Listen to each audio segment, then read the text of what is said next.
This video will help you sleep and relax. But before we begin, I would like to know which city you're from and what time you're watching this. Now, subscribe to the channel, relax, and let's begin. I'm John, a 58-year-old farmer and part-time welder living in rural Nebraska. For the past year, I've been alone on my 80-acre farm with just my loyal dog Bosley for company. My wife Maria passed away last spring after 30 years of marriage, and adjusting to life without her has been difficult, to say the least. The days are long and lonely out here.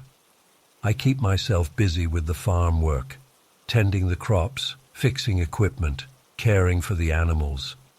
But the nights are the hardest. Our old farmhouse feels cavernous and empty without Maria's warm presence. I find myself talking to Bosley more and more, just to hear a voice other than the wind howling outside. It was about 3 months ago when the strange occurrences began. At first, it was just little things. Items moved from where I'd left them, doors I swore I'd closed found standing open. I chalked it up to my aging mind playing tricks on me. Grief can do funny things to a person's head. But then one night, I jolted awake to the sound of footsteps in the hallway outside my bedroom. My heart racing, I grabbed the shotgun I keep by the bed and crept to the door. The floorboards creaked under my feet as I inched it open, peering out into the darkened hall. Nothing, just shadows and silence. I searched the whole house but found no sign of an intruder. Bosley hadn't barked or shown any sign of alarm. I told myself it must have been a dream, but a chill ran down my spine that I couldn't shake. After that night, things escalated quickly. I'd catch glimpses of movement out of the corner of my eye, only to turn and find nothing there. The feeling of being watched became constant, making the hairs on the back of my neck stand up. I started keeping all the curtains drawn and triple-checking the locks, but it was in our old bedroom, where the truly terrifying incidents occurred. I'd avoided sleeping in there since she died, unable to bear the emptiness of the bed we once shared. But one evening, bone-tired from a long day in the fields, I decided to try spending the night there again. Big mistake. I woke in the pitch black to the sensation of icy fingers trailing down my arm. My whole body went rigid with fear as I felt the mattress depress, as if something, was sitting on the edge of the bed. I couldn't move, couldn't breathe.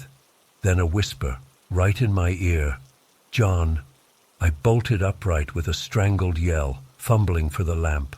In the split second before light flooded the room, I swear I saw a figure at the foot of the bed, a woman with long dark hair obscuring her face.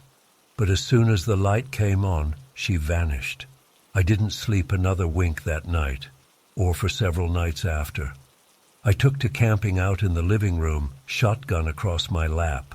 But even there, I wasn't safe. One evening as dusk fell, I was sitting in my armchair by the window, Bosley curled at my feet.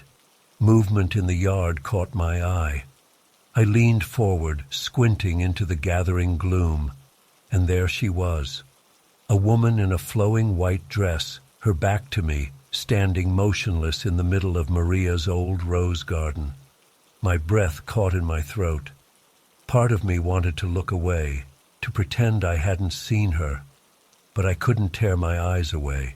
Slowly, so slowly, she began to turn. I gripped the arms of the chair, my knuckles white.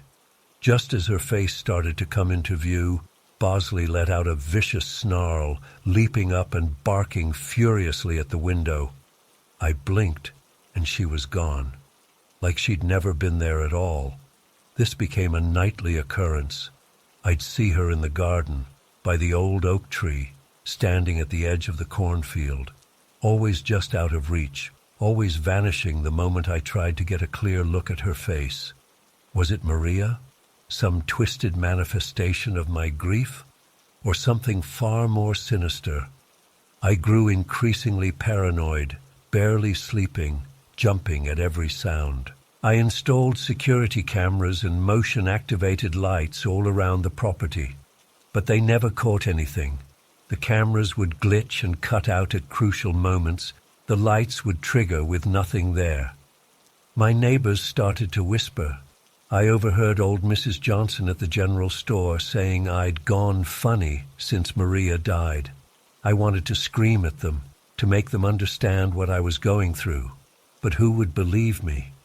It all came to a head about a week ago. I was out in the barn late, fixing a broken tractor part. The sun had long since set, and shadows loomed in every corner. As I worked, I became aware of a presence behind me. The air grew cold, and I could see my breath misting in front of me. Slowly, I turned around, and there she was, not 10 feet away. Close enough that I could make out every detail of her face. It wasn't Maria. This woman's features were gaunt, almost skeletal, with sunken eyes that glowed with an unholy light. Her mouth opened in a silent scream, revealing rows of sharp, pointed teeth. I stumbled backward, my tools clattering to the floor. In a panic, I grabbed my welding torch and swung it toward her, the flame roaring to life. She hissed and recoiled, her form seeming to waver and distort in the heat. I ran faster than I ever have in my life, back to the house. I slammed and locked every door, then grabbed my shotgun and started firing wildly out the windows. I don't know how many rounds I went through before I collapsed, sobbing and shaking, on the kitchen floor. When I came to my senses, the sun was rising. I went outside, dreading what I might find, but there was nothing. No bullet holes, no signs of disturbance, just my peaceful farm bathed in the pink light of dawn. That was the last time I saw her. It's been a week now with no incidents, no ghostly figures, no unexplained noises, just me and Bosley in our quiet house. But the fear lingers. I jump at every shadow, flinch at every creak of the floorboards. I don't know what to think anymore. Was it all in my head? Some kind of psychotic break brought on by grief and isolation? Or was there really something supernatural haunting my farm? I'll probably never know for sure. All I know is that I can't stay here. I'm putting the farm up for sale and moving into town. Maybe being around other people will help keep the shadows at bay. But I know I'll never forget what I saw, what I experienced in those terrifying weeks. And I'll always wonder if she's still out there, waiting in the dark.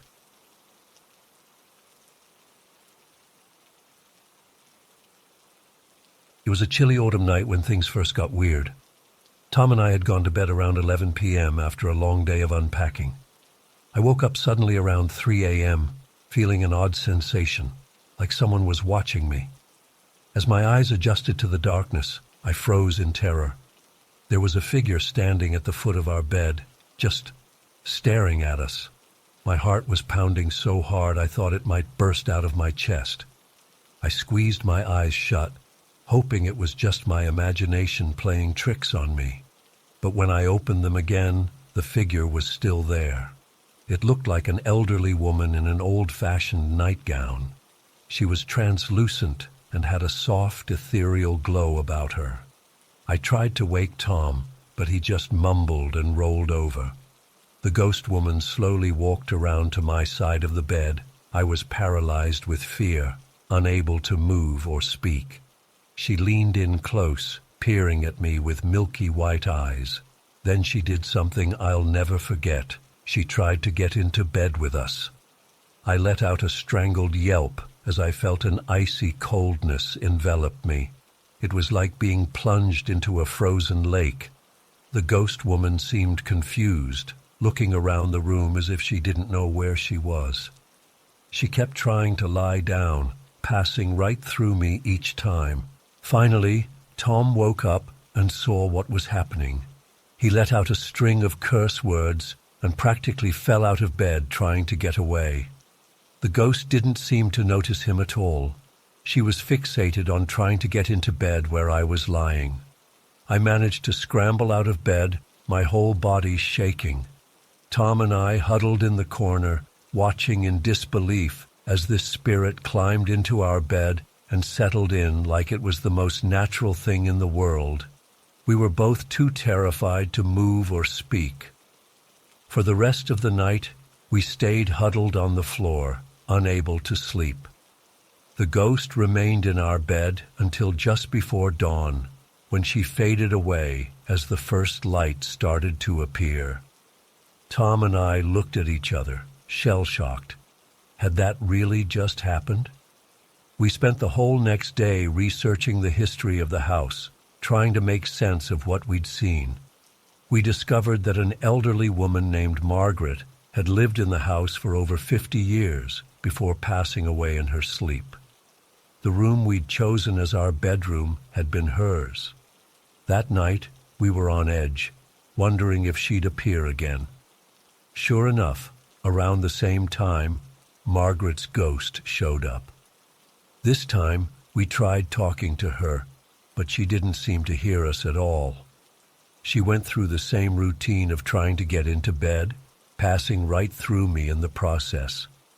This went on for several nights.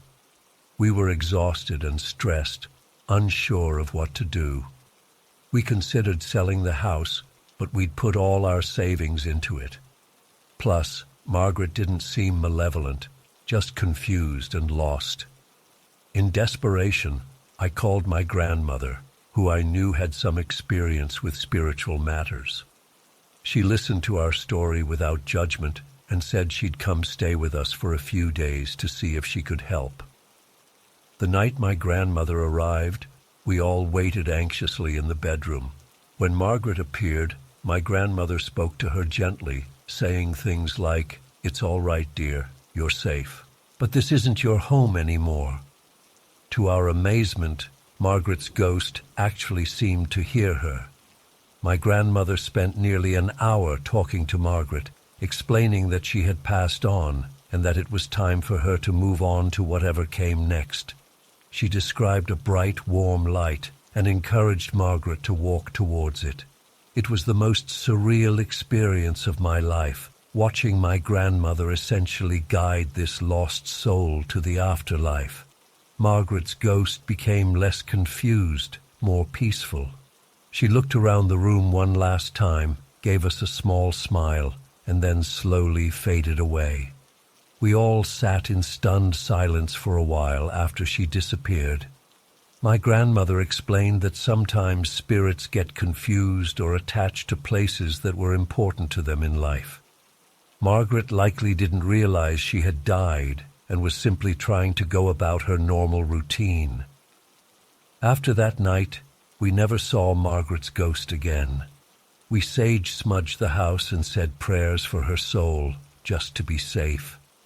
We also decided to completely redecorate the bedroom, changing the layout and color scheme to make it feel more like our own space. It's been a month now, and things have been quiet. But I'll never forget those nights of terror and confusion, or the compassion my grandmother showed in helping Margaret's spirit find peace. It's changed how I view the world and the mysteries that exist just beyond our understanding.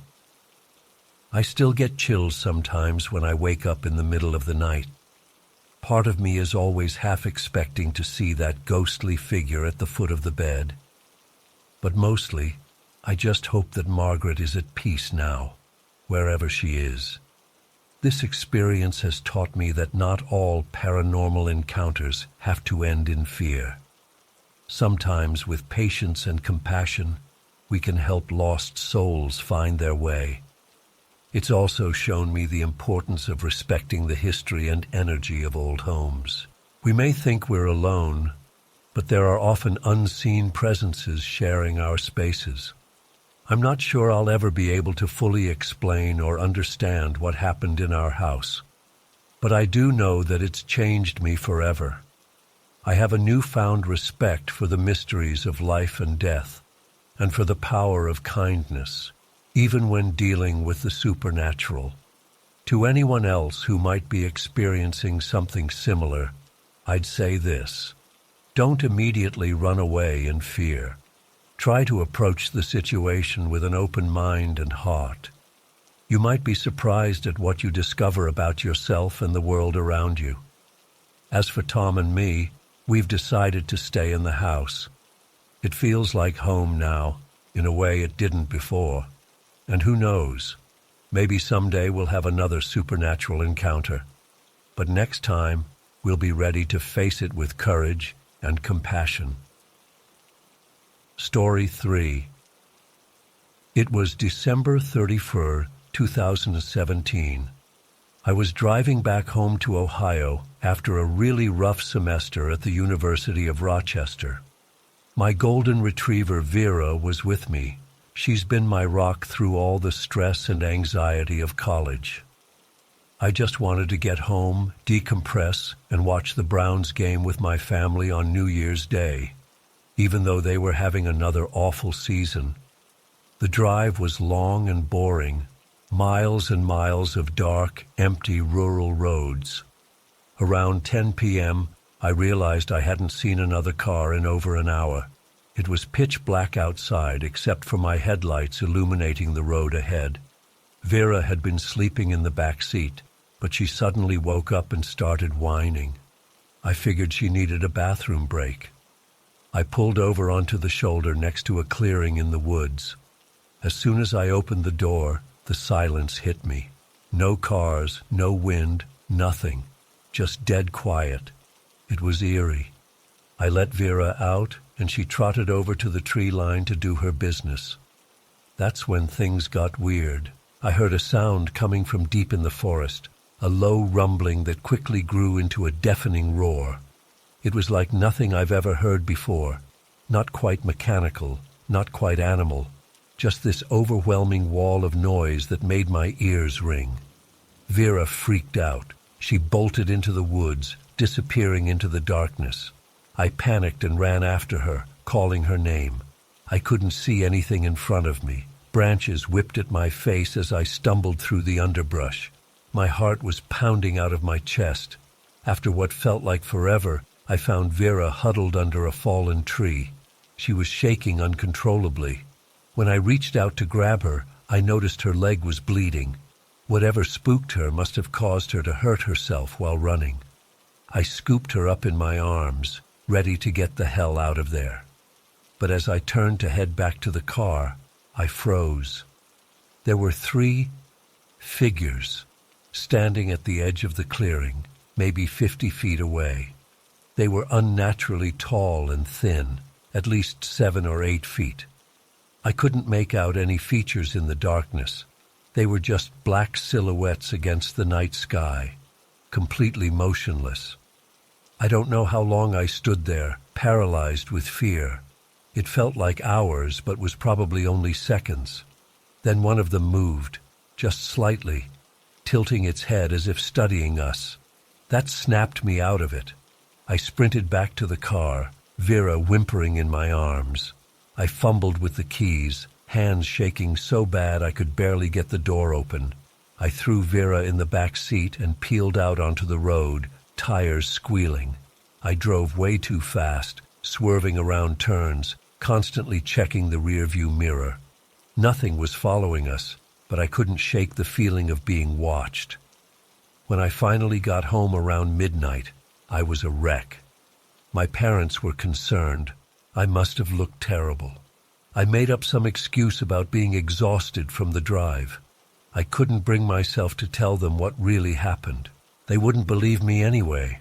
I took Vera to the vet the next morning to get her leg looked at. Just a minor cut, thankfully. The vet assumed she'd gotten snagged on a branch or something. If only it was that simple. It's been months now, and I still have nightmares about those things in the woods. The sound, the way they moved. It wasn't natural. I've tried researching similar encounters in that area of Ohio, but haven't found anything conclusive. Part of me hopes I never will. I don't know if I want answers. I haven't told anyone about this. How could I? It sounds insane, But I know what I saw, what I heard. It was real. Sometimes I wonder if I should go back there, try to find some evidence. But then I remember the sheer terror of that night, and I know I can never return. Whatever's out there in those woods, it's best left alone. I used to love driving at night, the peace and quiet. Now it fills me with dread. I avoid rural areas after dark. I keep Vera close, and I'm always listening for that sound. Maybe writing this out will help me process it all. I don't know. But I do know that New Year's Eve changed me forever. There are things in this world beyond our understanding, things that shouldn't exist, and sometimes we stumble upon them in the most unexpected places. I just hope I never encounter anything like that again. The memory is bad enough. The reality was a nightmare I can't wake up from. To anyone reading this, be careful out there. You never know what's lurking in the shadows. And if you hear that sound, run. Don't look back, just run. I still wonder about those figures sometimes. Were they alien? Supernatural? Some government experiment gone wrong? I'll probably never know, but the image of them standing there, watching us, is burned into my brain forever. Vera seems mostly back to normal now, but she gets anxious in the dark. Can't say I blame her. I'm the same way. Every rustle of leaves or snapping twig sends my heart racing. I've thought about seeing a therapist, but I'm afraid they'll think I'm crazy, or worse, that they'll try to convince me it was all in my head. I know what I experienced. It was real. Too real. Sometimes I catch myself staring into the woods, searching for any sign of movement, any hint that I'm being watched. It's paranoid, I know. But after that night, I can't help it. I've become obsessed with researching unexplained phenomena. UFO sightings, cryptid encounters, all of it. I'm looking for answers, for something to make sense of what happened. But the more I dig, the more questions I have. My grades have suffered. I can't focus in class. My mind always wanders back to that night. My friends have noticed the change in me. They keep asking what's wrong, but how can I possibly explain? I've thought about reaching out to local paranormal investigation groups, but what if they actually found something? I'm not sure I could handle that. Sometimes ignorance really is bliss. The worst part is the not knowing. Did I imagine it all? Was it some elaborate hallucination? But then I look at Vera's leg, the scar from that night, and I know it was real. Something happened out there in those woods, something I'll never be able to explain. I keep replaying that moment when the figure moved, the slight tilt of its head, studying us. What was it thinking? What did it want? The questions haunt me. Sometimes I wake up in the middle of the night, drenched in sweat, convinced I heard that sound again. But it's always just the wind, or a car passing by, or my own imagination playing tricks on me. I've become hyper-aware of my surroundings. Every shadow, every unexplained noise sets me on edge. I feel like I'm constantly on high alert, waiting for something to happen. It's exhausting. I wonder if anyone else has had similar experiences in that area. Are there others out there, suffering in silence like me? I want to reach out, to connect with someone who would understand, but I'm afraid of drawing attention to myself. What if they're still out there, watching? The rational part of my brain tries to come up with logical explanations. Maybe it was just some kids playing a prank. Maybe I was more tired from the drive than I realized, and my mind was playing tricks on me. But deep down, I know that's not true. What I saw and heard that night defies explanation. I've considered going to the police, but what would I even say? "Officer, I saw some tall figures in the woods and heard a weird noise. They'd laugh me out of the station. And what if they did take me seriously? What if they investigated and found something? I'm not sure I'm ready for that. Sometimes I catch myself staring at Vera, wondering what she saw that night. What made her run so frantically into the woods? Dogs have keener senses than humans. Did she perceive something I couldn't? I've become a light sleeper. The slightest noise wakes me up. I keep a baseball bat by my bed, just in case. It's probably useless against whatever those things were, but it makes me feel a little safer. I've started avoiding the news. Every story about missing persons or unexplained phenomena sends my mind spiraling. Are they connected to what I saw? Is it happening to other people? The worst part is the feeling of isolation. I can't talk to anyone about this. My family would think I've lost my mind. My friends wouldn't understand. So I carry this burden alone, always wondering, always questioning. I've thought about moving, starting fresh somewhere else. But would that really solve anything? Or would the memory of that night follow me wherever I go? Sometimes I find myself driving aimlessly at night, almost hoping to encounter something again, just to prove to myself that I'm not crazy. But then I remember the terror of that moment, and I turn back home, relieved and disappointed at the same time. I know I'll never be the same person I was before that New Year's Eve. That night changed me fundamentally. I see the world differently now. I know there are things out there beyond our comprehension, and that knowledge is both terrifying and strangely liberating. To anyone reading this who's had a similar experience, you're not alone. I believe you, and I hope you find the peace and answers I'm still searching for. As for me, I'll keep living my life, trying to move forward, but I'll always be looking over my shoulder, listening for that sound, and wondering about the mysteries that lurk in the darkness of the Ohio woods. Story 4. My name's Sebastian, and I work as a caterer in this small town near a nature preserve. It's usually a pretty quiet job, mostly weddings, corporate events, that kind of thing. But what happened a few months ago? Man, I still have trouble wrapping my head around it. It was a Friday night, and I had just finished a late catering gig. I was exhausted and starving, so I decided to hit up the McDonald's drive-thru on my way home. It was around 1 a.m., and the place was deserted except for a few cars in the parking lot. As I pulled up to order, I noticed this beat-up old Volkswagen in my rearview mirror. Something about it gave me a weird vibe, but I brushed it off. I was too tired to care. I got my food and started heading home. That's when I noticed the Volkswagen again, a few cars behind me. Could have been a coincidence, right? But every turn I made, it was still there. My heart started racing. Was I being paranoid? I decided to take a detour, turning down some side streets to see if it would follow. Sure enough, it did.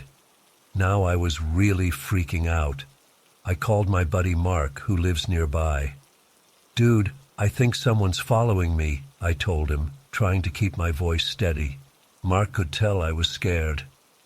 "Where are you?" he asked. "I'll meet you." I suggested the lookout point at the nature preserve. It was close by, and I figured it'd be safer than leading this creep to my house. Mark agreed and said he'd be there in 10 minutes. I sped to the lookout point, my hands shaking on the wheel. The Volkswagen was still behind me, keeping its distance but definitely following. As I pulled into the parking lot, I saw Mark's car already there. Thank God. I jumped out of my car and ran over to Mark. "What the hell is going on?" he asked, looking concerned. Before I could answer, the Volkswagen pulled in. My blood ran cold as I watched 4 men get out. They were all wearing dark clothes, and something about their body language screamed danger.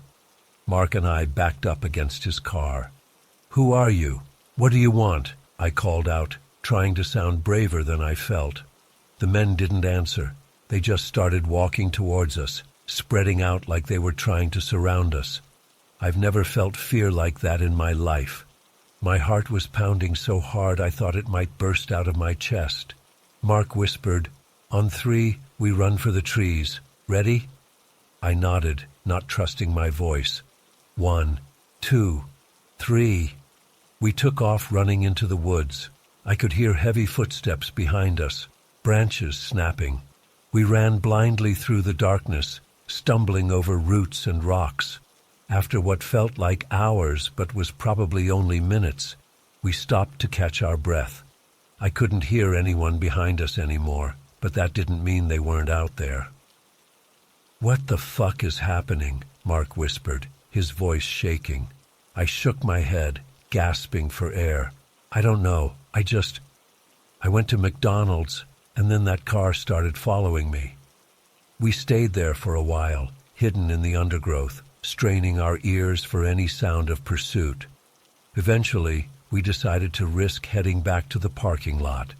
As we crept out of the woods, I saw something that made my blood run cold. The 4 men were standing around my car, looking inside. One of them was holding something. It looked like a crowbar. Mark pulled me back into the shadows.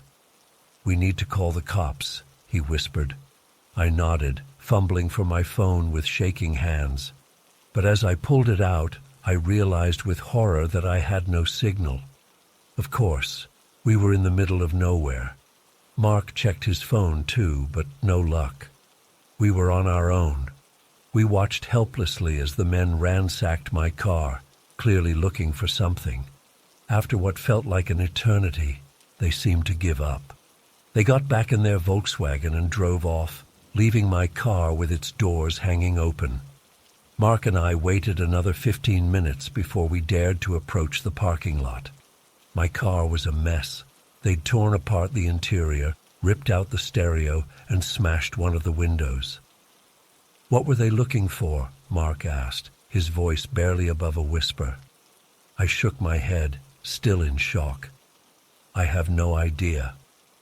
We called the police from Mark's phone, and they arrived about 20 minutes later. As we gave our statements, one of the officers got a strange look on his face when we described the men in their car. "This might be related to another case we're working on," he said. "One of those men sounds like an ex-employee from the McDonald's you visited.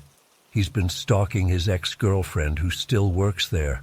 We have a restraining order out on him, but he's been violating it." I felt sick to my stomach. "So, they thought I was involved somehow, because I went to McDonald's?" The officer nodded grimly. "It's possible they saw you talking to her when you ordered and got the wrong idea. These guys aren't exactly stable." The next few weeks were a blur of police statements, car repairs, and sleepless nights. I couldn't shake the feeling of being watched, even though the police assured me they were looking for the men. It's been months now, and they still haven't caught them. I've changed my routines, installed security cameras at my house, even considered moving, but the fear lingers. Every time I see a Volkswagen, my heart races. Every time I hear footsteps behind me, I break into a cold sweat.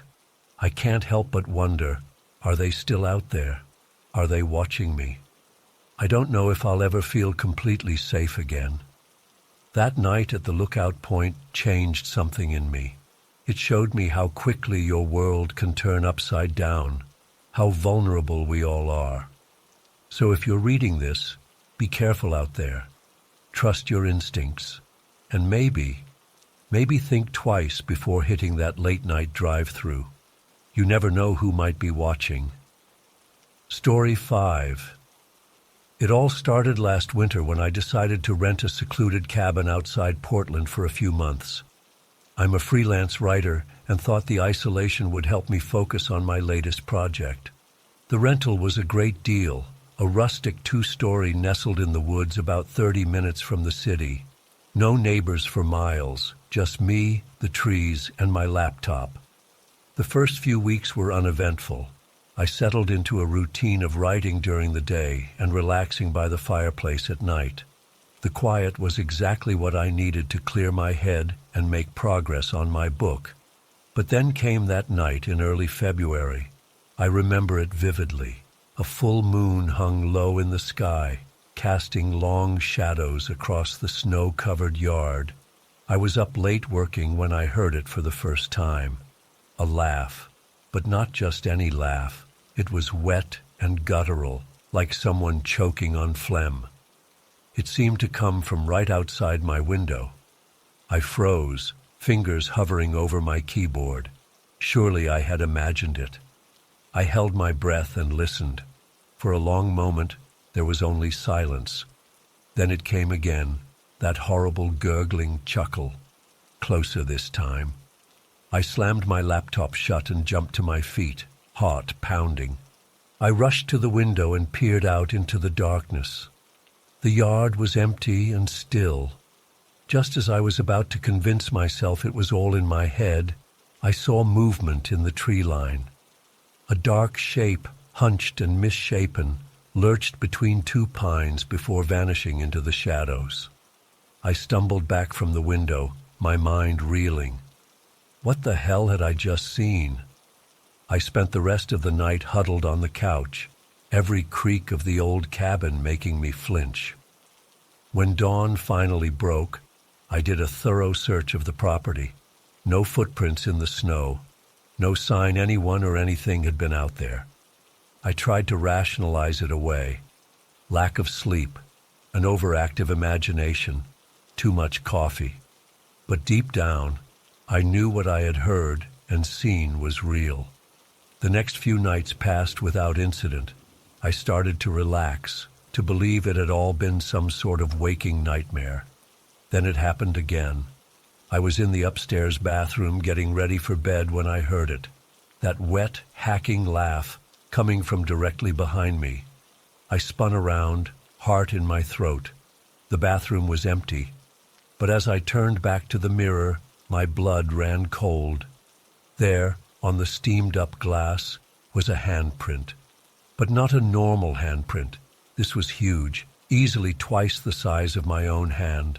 And the fingers, they were unnaturally long and thin, tapering to points at the ends. I bolted from the bathroom and spent another sleepless night on the couch, every shadow seeming to move in the corners of my vision. In the morning light, I went back upstairs, half hoping the handprint would be gone. But it was still there, stark against the mirror. I took a picture with shaking hands before scrubbing it away. That's when I noticed the footprints. Wet, bare footprints leading from the bathroom to the top of the stairs. Huge prints, easily 18 inches long, with that same elongated shape I had seen in the handprint.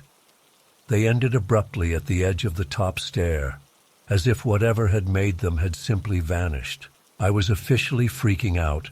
I called the local police, but they were less than helpful. No signs of forced entry, no real evidence of an intruder. They chalked it up to an overactive imagination and suggested I get some sleep. But sleep was the last thing on my mind. I drove into town and bought every lock I could find, installing them on doors and windows. I set up motion-activated cameras around the property. I even considered leaving, but I had already paid for 2 more months, and some stubborn part of me refused to be chased out by whatever this was. For a week, things were quiet. No laughter, no footprints, nothing on the cameras. I started to relax, to think maybe it really had all been in my head. Then came the night that changed everything. I woke suddenly in the pitch black of my bedroom, every nerve on high alert. Something was different. The air felt thick, oppressive, and there was a smell, musty and dank, like rotting vegetation. As my eyes adjusted to the darkness, I realized with dawning horror that I wasn't alone. There, at the foot of my bed, was a figure, tall and gaunt, with limbs that seemed too long for its body. It was watching me. I could feel its gaze boring into me, even though I couldn't make out any eyes in its featureless face. I lay there, paralyzed with terror, unable to move or scream. The thing tilted its head, regarding me silently. Then its mouth opened, a gash of blackness splitting its face, and that god-awful laugh bubbled out, wet and choking, filling the room with its obscene mirth. I don't know how long I lay there, trapped in that moment of pure horror. It felt like hours. Eventually, I must have passed out from sheer terror. When I woke, sunlight was streaming through the windows, and the thing was gone. But the musty smell lingered, and there were wet footprints leading from my bed to the bedroom door. That was it. I was done. I threw some clothes in a bag and got the hell out of there, leaving most of my stuff behind. I drove straight to my friend Mike's place in Portland and told him everything. To his credit, he didn't think I was crazy. He let me crash on his couch and even went back to the cabin with me to get the rest of my things. But it wasn't over. A few nights after moving in with Mike, I woke to that familiar wet laugh coming from the living room. I burst out of the guest room to find Mike standing there, white-faced. He had heard it too. We searched the apartment, but found nothing. It kept happening. Every few nights, that laugh would echo through wherever I was staying. I bounced between friends' places, hotels, even slept in my car a few times, but it always found me. Sometimes there would be other signs, wet footprints, handprints on mirrors, glimpses of that tall, twisted shape in reflections or shadows. It's been months now, and I still don't know what to do. I've seen doctors, therapists, even a couple of paranormal investigators. No one has any answers. All I know is that something chose me that night in the cabin, something that finds my terror amusing. And I don't think it's going to stop until that laughter is the last thing I ever hear. So that's my story. I don't expect anyone to believe me. Hell, most days I'm not sure I believe it myself. But I know what I've experienced. And I know that every night when I go to sleep, I wonder if this will be the night I wake up to find that thing standing over me again, its lipless mouth stretched wide in a dripping, gurgling laugh. Story 6. I left my apartment in New York City around 6 p.m., figuring I'd make it to my parents' place by midnight to ring in the new year with them. The first couple hours of the drive were uneventful, just your typical holiday traffic on I-80. But as I crossed into Pennsylvania, the weather took a nasty turn. The snow started coming down in heavy, thick flakes. Within minutes, visibility dropped to almost zero. I slowed way down, gripping the steering wheel with white knuckles as I strained to see the road ahead. The wind was howling, rocking my little Honda Civic back and forth. I debated pulling over to wait it out, but I was in the middle of nowhere, nothing but dark forests on either side of the highway. So I kept crawling along at maybe 20 mph, praying I wouldn't slide off the road. After about an hour of white-knuckle driving, my prayers went unanswered. I hit a patch of black ice and started fishtailing. I tried to correct, but overcorrected and spun out. My car slid sideways off the road and into a ditch. The impact wasn't too bad, but I was stuck. My tires just spun uselessly in the snow when I tried to drive out. Cell service was non-existent. I was stranded in the middle of a blizzard with no way to call for help. I sat there for what felt like hours, shivering despite cranking the heat. The snow was piling up around my car. I was starting to worry about carbon monoxide, so I'd periodically turn the engine off to conserve gas and clear the exhaust. Just as I was resigning myself to a long, cold night alone, I saw headlights approaching through the curtain of snow. A huge snowplow rumbled to a stop on the shoulder above me. Relief washed over me. I figured it was PennDOT coming to clear the roads. I rolled down my window and waved, shouting to get the driver's attention. The plow's door creaked open, and a man climbed down. He was a big guy, at least 6'4", and heavy-set, wearing a thick winter coat and hat pulled low over his face. "You all right down there?" he called out in a gruff voice. "Yeah, just stuck," I shouted back. "Any chance you could give me a tow?" He trudged down through the snow to inspect my car. "Ah, no chains," he grunted. "Not gonna get far in this weather. Why don't you hop in my cab and I'll give you a lift to the next town? Got a tow truck on call there." I hesitated for a second. Under normal circumstances, I'd be wary of getting in a vehicle with a stranger, but I was freezing, my phone was dead, and this seemed like my only option. So I grabbed my wallet and phone, locked up my car, and followed him back to the plow. As soon as I climbed up into the cab, a wave of unease washed over me. The interior was a mess, fast food wrappers everywhere, crumpled maps, and several empty liquor bottles rolling around on the floor. The driver climbed in and fired up the engine. "Name's Frank," he said gruffly, not looking at me. "Jake," I replied. "Thanks for the help. How far to the next town?" "Oh, about 20 miles or so," Frank said. "We'll be there in no time." As we lumbered down the highway, my unease grew. Frank kept taking swigs from a flask, his driving erratic. He'd veer onto the shoulder, then jerk back onto the road. I tried to stay calm, making small talk. "So, you work for PennDOT?" Frank snorted. "Nah, private contractor. They hire us when the real plows can't keep up." That struck me as odd. Would they really hire random people with plows during emergencies? Before I could ponder it further, Frank took a sudden turn onto a narrow side road. "Whoa, where are we going?" I asked, alarm rising in my voice. "I thought the town was straight ahead on the highway." "Shortcut," Frank grunted. "This'll get us there quicker." We were now driving down an unplowed road deep in the woods. The plow's headlights barely penetrated the curtain of snow. My heart was racing. This was wrong, all wrong. I subtly reached for my phone, hoping to at least get my GPS working. As I shifted in my seat, I noticed something that made my blood run cold. A large hunting knife partially hidden under some papers by Frank's seat. Frank must have noticed me tense up. He turned and fixed me with a hard stare. "Problem?" he asked. I swallowed hard. No, just wondering how much farther." He grunted and turned back to the road. But I could feel him watching me out of the corner of his eye now. My mind was racing. Who was this guy? Where was he really taking me?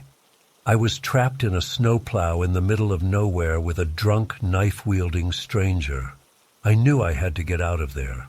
But how? If I tried to overpower him, I'd likely end up stabbed. Jumping out at this speed would be suicide. Just then, Frank slowed to navigate a sharp curve. This was my chance. Heart pounding, I yanked the door handle and leapt out into the snowbank. I hit the ground hard and tumbled down a small embankment. Freezing snow filled my jacket and pants, but adrenaline was pumping and I scrambled to my feet, plunging into the woods. I heard Frank shouting behind me, the plow's engine revving. I ran blindly through the trees, snow whipping at my face. Branches tore at my clothes. I had no idea where I was going, just away from Frank. After what felt like hours of running, my legs gave out, and I collapsed in the snow, gasping for air. I couldn't hear the plow anymore. Had I lost him, or was he stalking me on foot now? As I lay there trying to catch my breath, I noticed a faint light through the trees. Hope surged through me. Maybe it was a house. I staggered to my feet and stumbled towards the light. As I got closer, I saw it was indeed a small farmhouse. Smoke was curling from the chimney. I've never been so happy to see signs of life. I pounded on the door, praying someone was home. After a moment, it creaked open, and an elderly woman peered out. "Oh, my word!" she exclaimed, taking in my battered, snow-covered appearance. "Harold, come quick! This poor boy needs help." The woman and her husband ushered me inside. As the warmth hit me, I broke down sobbing, the terror of the night catching up to me. Through my tears, I managed to gasp out my story. The couple listened with growing alarm.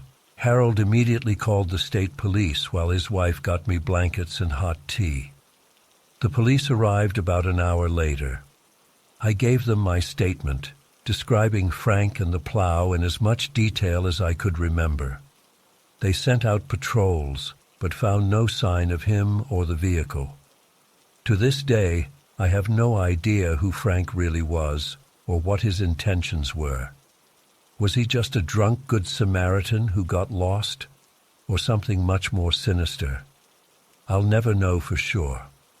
All I know is that I'm incredibly lucky to have escaped. Now I always carry an emergency kit and never drive in severe weather. And I'll certainly never accept a ride from a stranger again, no matter how desperate the situation seems. I still have nightmares about that night sometimes. The crunch of tires on snow makes me flinch, but I try to focus on how fortunate I am to have survived. Whatever Frank's plans were, they didn't succeed. I made it out alive, with a story I'll never forget. Story 7. My friends and I were hanging out at Luna's house, complaining about how there was nothing to do in our sleepy town of Ardmore. We were all 17, restless, and desperate for some excitement. That's when Johnny mentioned he'd heard about an abandoned church just a few miles away in Narbarth. "It's supposed to be super creepy," he said with a mischievous grin. "Perfect place to drink some beers and mess around." We all perked up at that. Gina and Allie exchanged excited glances, while Max started Googling the location on his phone. I felt a mix of anticipation and unease. I'd always been a bit of a scaredy cat, but I didn't want the others to think I was lame. "I'm down if everyone else is," I said, trying to sound nonchalant. Luna, ever the daredevil, was already grabbing her car keys. "Hell yeah, let's do it!" Before I knew it, we were all piling into Luna's beat-up Subaru. The fall air was crisp as we drove through the darkening streets. Leaves skittered across the road, and bare tree branches clawed at the cloudy sky. I tried to push down my growing sense of dread.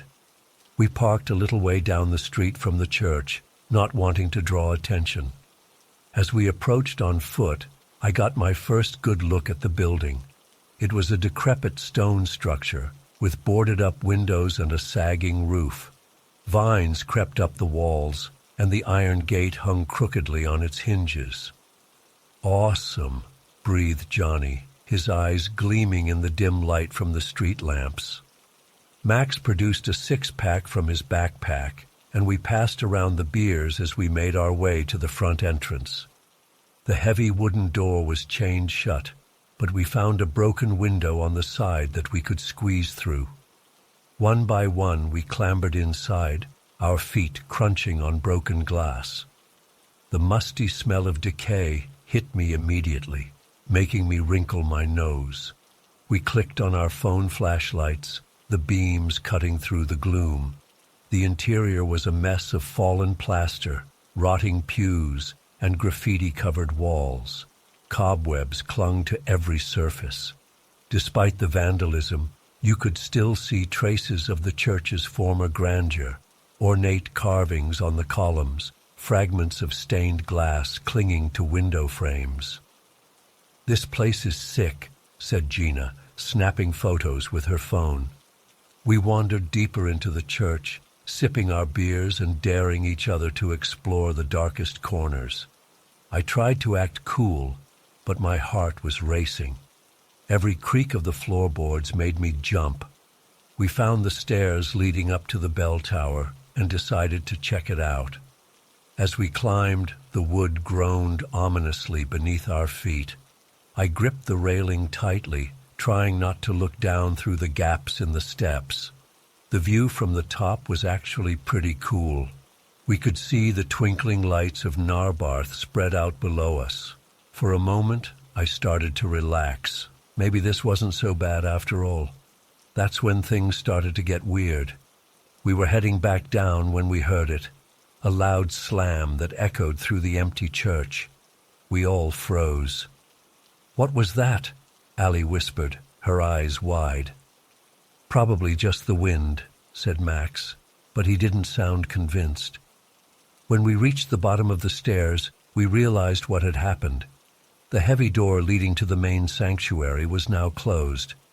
I distinctly remembered it being wide open when we went up. "Okay, very funny," said Luna, rolling her eyes. "Which one of you snuck down here to scare us?" We all looked at each other, confused. No one admitted to closing the door. Johnny stepped forward to open it, but as soon as he touched the handle, he yanked his hand back with a yelp. "It's ice cold," he exclaimed. A chill ran down my spine. Something felt very wrong. We decided to head back the way we came, our earlier bravado evaporating. As we passed through what must have been the old priest's quarters, something caught my eye. There was a cracked mirror on the wall, and in the beam of my flashlight, I saw something that made my blood run cold. Red, wet-looking stains were appearing on the surface of the mirror, as if someone was painting them from the other side. They spread quickly, forming what looked like handprints. I let out a strangled cry, backing away. The others turned to look, and I heard Gina scream. "What the fuck?" yelled Max, his face pale in the flashlight beam. We all stood there, frozen in horror, watching as the stains continued to spread. Then, as suddenly as it had started, it stopped. The handprints remained, glistening eerily in the dim light. That's when Allie noticed the photograph. It was lying on a dusty old desk, partially hidden under some debris. With shaking hands, she picked it up and shone her light on it. It was a sepia-toned image of a bride in an old-fashioned wedding dress. Her face was blurred, but there was something deeply unsettling about her pose. She seemed to be reaching out towards the camera, her fingers elongated and claw-like. As we stared at the photo, the temperature in the room seemed to plummet. I could see my breath misting in front of me. "Guys," I said, my voice quavering, "I think we need to get out of here. Now." No one argued. We turned to leave, practically running towards the window we'd entered through. As we scrambled to get out, I glanced back one last time at the church interior. That's when I saw it. A dark silhouette in one of the upper windows. It was only for a split second, but I'm certain I saw the outline of a woman in a long, flowing dress. I didn't stop to get a better look. I dove through the window, scraping my arm on a piece of broken glass in my haste. We ran to Luna's car, our hearts pounding. As we sped away, no one spoke. We were all trying to process what had just happened. Had it been some elaborate prank? A shared hallucination brought on by fear and alcohol? Or something truly supernatural? To this day, I still don't have answers. We never went back to that church, and we rarely spoke about what happened that night. But sometimes, when I'm lying awake in the dark, I can still see that silhouette in the window. And I wonder what might have happened if we'd stayed just a little bit longer. I don't believe in ghosts. At least I didn't used to. But after that night in Narbarth, I'm not so sure anymore. All I know is that there are some places in this world where the veil between the living and the dead seems frighteningly thin. And sometimes it's best to leave those places unexplored. Story 8. I never believed in ghosts or the supernatural. That all changed when I inherited my great-aunt Martha's old Victorian house last year. At first, I was excited about the prospect of fixing up the place and maybe even turning it into a bed and breakfast. But from the moment I stepped inside, something felt off. The house had been empty for years since Martha passed away, and it showed. Dust covered every surface, cobwebs hung in corners, and there was a musty smell that permeated the air. Still, I could see the potential beneath the neglect. I spent that first day exploring the rooms and making mental notes of all the repairs and updates needed. It wasn't until evening that things started to get weird. I was heading upstairs to check out the bedrooms when I heard a creak coming from above me. My first thought was that it must be the house settling, but then I remembered there was another floor above the second story, the attic. Curious, I climbed up to the third floor landing and found a narrow staircase leading up to what I assumed was the attic door. As I approached, the creaking sound grew louder. My hand hesitated on the doorknob as an inexplicable feeling of dread washed over me. Something in my gut was screaming at me not to open that door. I shook off the feeling and turned the knob. The door swung open with a groan, revealing a dark, musty space beyond. I fumbled for a light switch, and a single bare bulb flickered to life, casting long shadows across the cluttered attic. That's when I saw it. A dark figure standing motionless at the top of the stairs. My heart leapt into my throat and I stumbled backward, nearly tumbling down the stairs in my haste to get away. I slammed the attic door shut and raced down to the first floor, my mind reeling. What the hell had I just seen? I spent a restless night on the living room couch, too unsettled to attempt sleeping upstairs. Every creak and groan of the old house had me on edge. By morning, I had almost convinced myself that my tired mind had been playing tricks on me. Almost.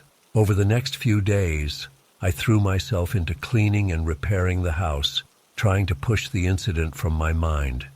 But I couldn't shake the feeling of being watched. More than once, I caught glimpses of movement out of the corner of my eye, only to turn and find nothing there. It was on the fourth night that things escalated. I woke suddenly in the middle of the night, heart pounding. In the silence, I could hear the distinct sound of footsteps overhead, in the attic. Forcing myself to move, I crept up the stairs, phone in hand as a makeshift flashlight. The attic door was ajar. I know I should have turned and run, but some morbid curiosity propelled me forward. Shining my phone light into the darkness, I saw the figure again. This time, it was facing me. I froze, unable to move or breathe. The figure didn't approach, didn't make a sound. It just stood there. After what felt like an eternity, I managed to back away slowly and retreat to my room, locking the door behind me. Sleep was impossible after that. As soon as the sun rose, I was on the phone with a local historian, desperate for information about the house and its previous occupants. That's when I learned about James Sullivan. James had been a patient at the hospital where my great-aunt Martha worked as a nurse during World War II. There had been a terrible fire, and James was one of several patients who didn't make it out. The historian mentioned offhandedly that Martha had always seemed haunted by the incident, though she rarely spoke of it. It was a start, but I needed to know more.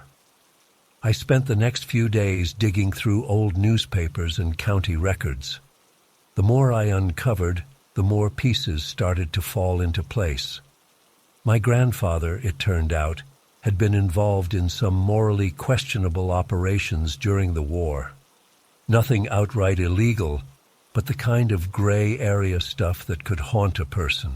He'd never spoken about his experiences, but Martha's diary, which I found hidden in a locked drawer, revealed that he'd confided in her. The diary also shed light on James Sullivan. He had been a young soldier, badly burned and traumatized by his experiences on the front lines. Martha had taken a special interest in his case, spending extra time with him and trying to help him recover both physically and mentally. The night of the fire, Martha had been working late. She'd heard James calling out, begging for help, but by the time she reached his room, it was engulfed in flames. She'd tried to go in after him, but other staff members had pulled her back. The guilt had eaten at her for years. Armed with this knowledge, I approached the attic with a mix of fear and determination.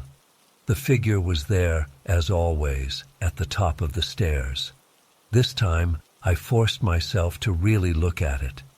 In the dim light, I could make out the vague shape of a man, but his features were indistinct, like looking at a person through frosted glass.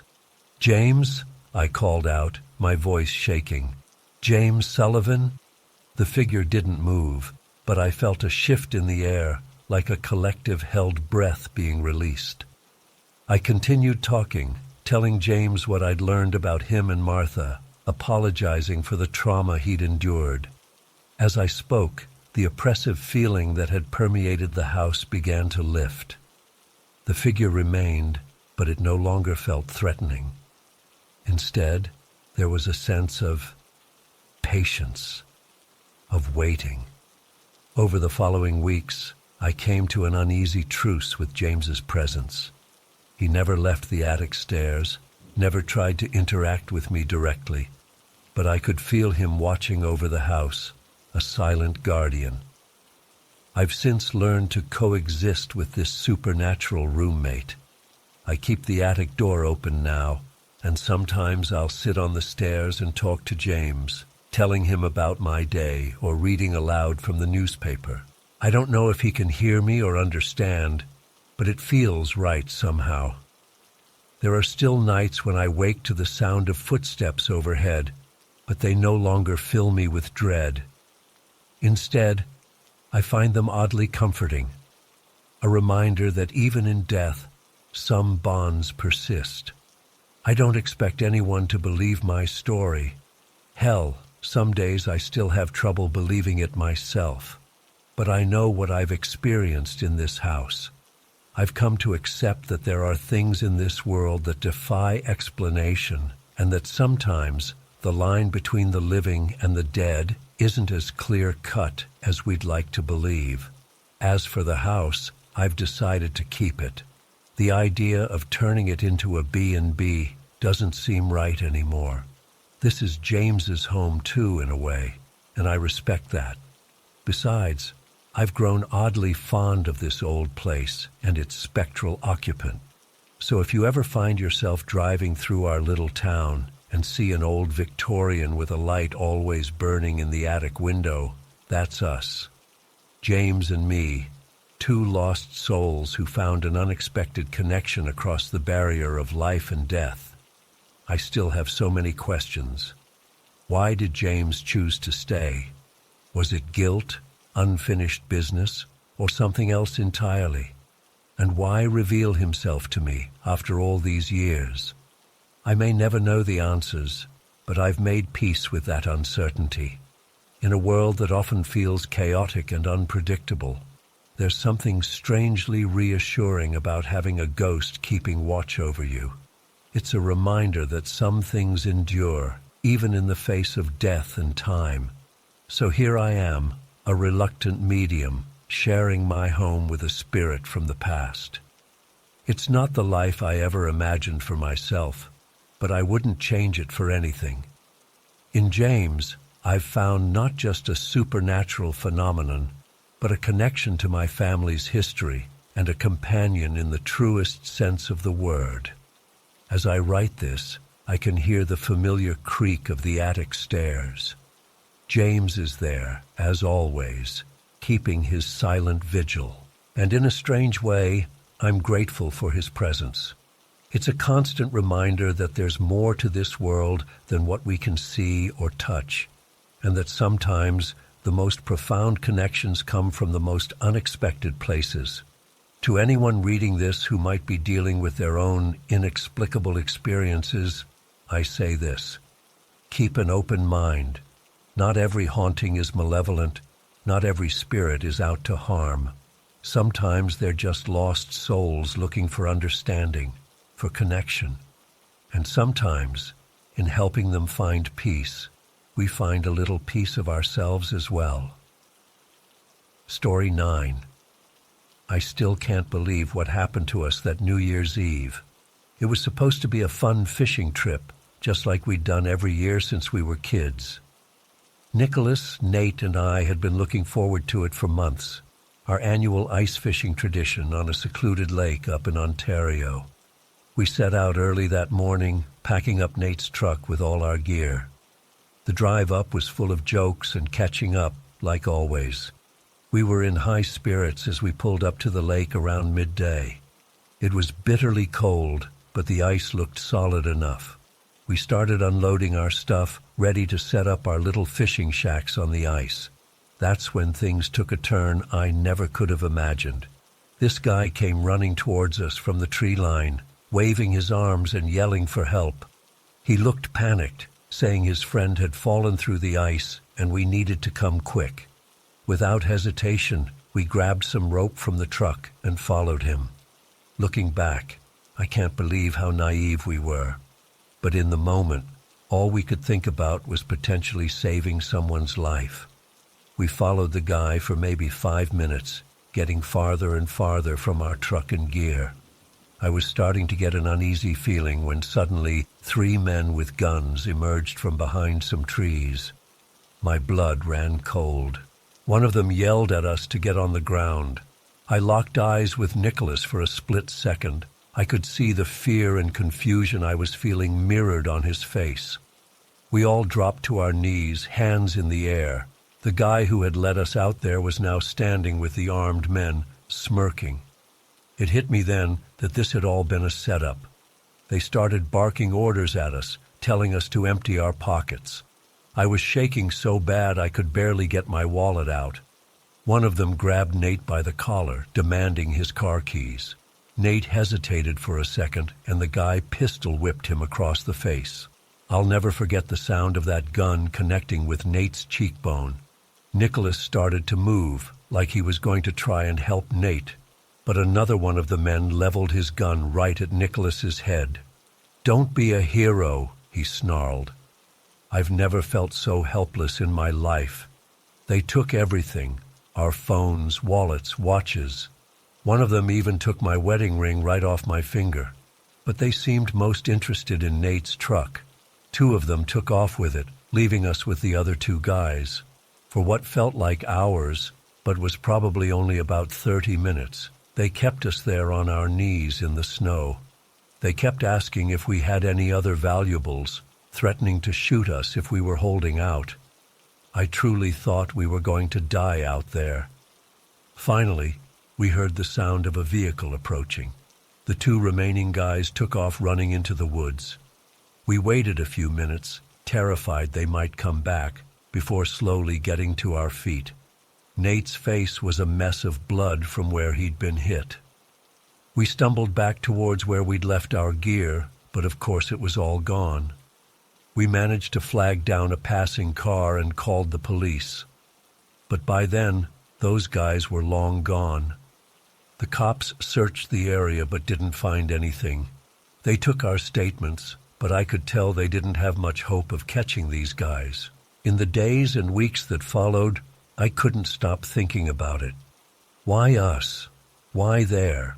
It seemed so calculated, like they had been watching and waiting. But how would they have known we'd be there? We'd never even been to that particular lake before. The police never found Nate's truck or any of our stuff. No arrests were ever made. It's like those guys just vanished into thin air. Sometimes I still have nightmares about it. That moment when I realized we'd been led into a trap, the cold metal of a gun barrel pressed against my temple. I don't go ice fishing anymore. Neither do Nicholas or Nate. That New Year's Eve changed us all. I find myself looking over my shoulder constantly, wondering if I'm being watched or followed. The feeling of violation and helplessness has never fully gone away. I still can't make sense of it. Were we just in the wrong place at the wrong time? or was there more to it? Sometimes I think I see one of them in a crowd, and my heart starts racing. But then I blink, and they're gone. I don't know if I'll ever fully understand what happened that day or why. All I know is that a simple fishing trip turned into the most terrifying experience of my life. And even years later, I'm still looking for answers that I'm not sure I'll ever find.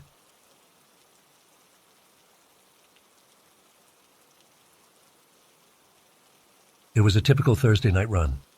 I was hauling a load of electronics from Chicago to Denver, taking the rural Highway 23 shortcut through Nebraska to shave off some time. The road was pitch black, nothing but endless cornfields on either side. I had the radio cranked, sipping on gas station coffee to stay alert. Around 2 a.m., I noticed something odd in my side mirror. At first, I thought it was just highway hypnosis playing tricks on me, but I kept seeing flashes of movement. I slowed down a bit, squinting into the darkness. That's when I saw it clearly for the first time. There was a figure running alongside my truck. And I don't mean jogging. This thing was keeping pace with me at 70 miles per hour. My blood ran cold as I got a better look at it. It was unnaturally tall, at least 8 feet, with grayish skin that seemed to shimmer in the moonlight. Its arms were freakishly long, nearly dragging on the ground as it ran. But the face, dear God, the face. It was just a blank, featureless oval. No eyes, no mouth, nothing. I'm not ashamed to admit I panicked. I slammed on the gas, pushing my rig as fast as it would go. But that thing matched my speed effortlessly. I could hear a strange scraping sound, like nails on a chalkboard. Glancing in my mirror, I saw it was leaving deep gouges in the asphalt as it ran. My hands were shaking so bad I could barely keep the wheel straight. I grabbed my CB radio, screaming for help, but all I got back was static. It was like the world had gone silent except for the roar of my engine and that awful scraping. The creature started to pull ahead of me. I watched in horror as it turned its blank face towards my cab. Even with no eyes, I could feel it staring into my soul. It reached out one of those impossibly long arms, razor-sharp claws extended towards my window. Just as I thought it was all over, I heard a deafening roar overhead. Suddenly, the night sky lit up with spotlights. 3 military helicopters appeared out of nowhere, swooping down low over the highway. I saw men in black tactical gear rappelling down, surrounding the creature. The thing stopped running and stood motionless in the road. As I sped past, I caught a glimpse of it being enveloped in some kind of glowing net. Then it was gone, hidden behind the sea of black helicopters. I didn't stop driving until I reached the next truck stop, about 50 miles down the road. My hands were still shaking as I pulled in. As soon as I cut the engine, there was a knock on my door. A woman in a dark suit was standing there, flashing a badge I didn't recognize. "Mr. Johnson, I'm Agent Chen. We need to talk about what you saw tonight." She climbed up into my cab, her face grim. "What you encountered wasn't an isolated incident.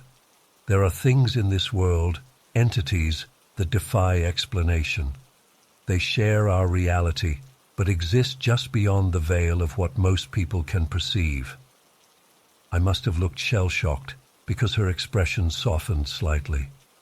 "I know this is a lot to process, but it's crucial that you understand the gravity of the situation.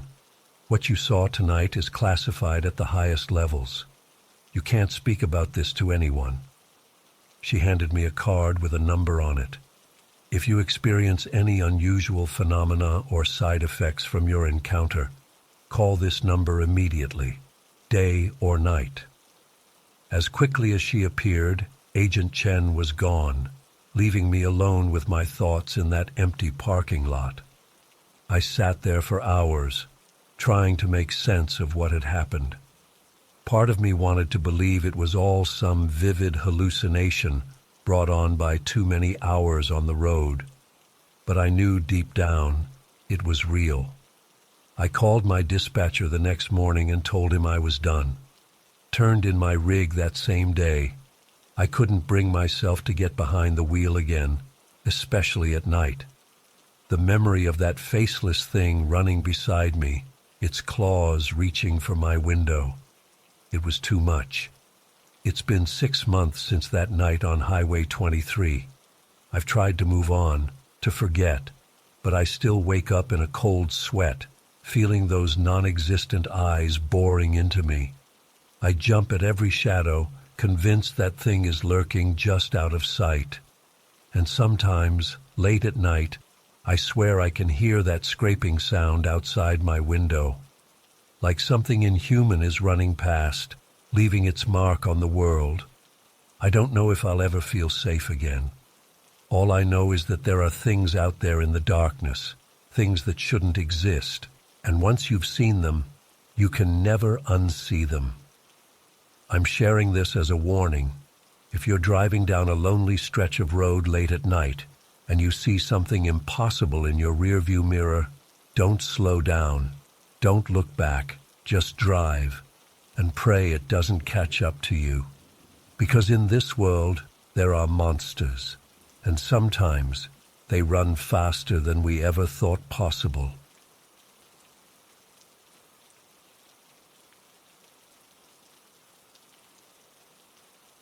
I'd been struggling with alcoholism for years, and things had finally come to a head.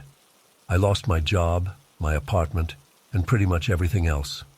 Dave was the only one still willing to help me. He offered to let me stay at his place for a while to get back on my feet. I was grateful, but also ashamed that it had come to this. When I arrived at Dave's house, I was struck by how quiet and isolated it felt. It was an old Victorian-style home on the outskirts of town, surrounded by woods. Dave explained that he'd gotten a good deal on it because it needed some work. As he showed me around, I noticed how many creaks and groans the old floorboards made. Every step seemed to echo through the house. That first night, as I lay in bed trying to sleep, I became hyper-aware of all the little noises. The house seemed to come alive after dark, pipes clanking, wind whistling through cracks, the occasional scurrying of what I hoped were just mice in the walls. But there was one sound that stood out from the rest. It was faint at first, barely perceptible. A steady, rhythmic thumping coming from below. Thump, thump, thump. It sounded like footsteps, but with an oddly mechanical precision, like a metronome, keeping perfect time. I tried to convince myself it was just the pipes or the foundation settling, but something about it made the hairs on the back of my neck stand up. I pulled the covers up tight and eventually drifted off into an uneasy sleep. The next morning over coffee, I casually asked Dave if he ever heard any weird noises in the house at night. He looked at me strangely and said, "No, it was usually pretty quiet." I decided not to push it further. The last thing I wanted was for him to think I was going crazy or having withdrawal symptoms. But that night, I heard it again. The mechanical thumping from below, slightly louder this time. Thump, thump, thump. It went on for hours, never changing pace. I tossed and turned, my mind racing. What the hell could be making that sound? I knew the house had a basement. I'd seen the door off the kitchen. But Dave hadn't shown it to me during the tour. The next day, while Dave was at work, I decided to investigate. I told myself I was just being paranoid, that there had to be a logical explanation. But I needed to know for sure. I went down to the kitchen and stood in front of the basement door. My hand shook slightly as I reached for the doorknob. It was locked. I spent the next hour searching for the key, looking in drawers and on top of door frames. Finally, I found an old skeleton key hanging on a nail in the back of a kitchen cabinet. My heart was pounding as I inserted it into the lock. It turned with a rusty groan. The basement stairs creaked ominously as I made my way down. The air grew colder with each step. When I reached the bottom, I fumbled for a light switch. A single bare bulb flickered to life, casting deep shadows across the cluttered space. It looked like a typical unfinished basement. Concrete floor, exposed pipes and wiring, old furniture and boxes piled against the walls. But something felt off.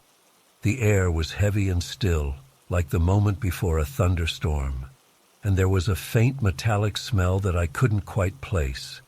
I made my way slowly through the basement, peering behind stacks of boxes and into dark corners. Nothing seemed out of the ordinary at first, but then I noticed something odd about the back wall. There was a slight gap between the edge of the concrete floor and the wall itself, as if it had been added later. I ran my hand along the wall, feeling for any seams or edges. Suddenly, my fingers caught on something, a tiny latch, almost invisible unless you were looking for it. My breath caught in my throat as I slowly pulled it open. The section of wall swung outward like a door, revealing a dark passageway beyond. The metallic smell grew stronger. I stood frozen, staring into the blackness. Every instinct screamed at me to turn and run, but morbid curiosity kept me rooted to the spot. I pulled out my phone and turned on the flashlight. The beam illuminated a narrow corridor that seemed to stretch on into darkness. The walls were smooth metal, unlike the rest of the basement.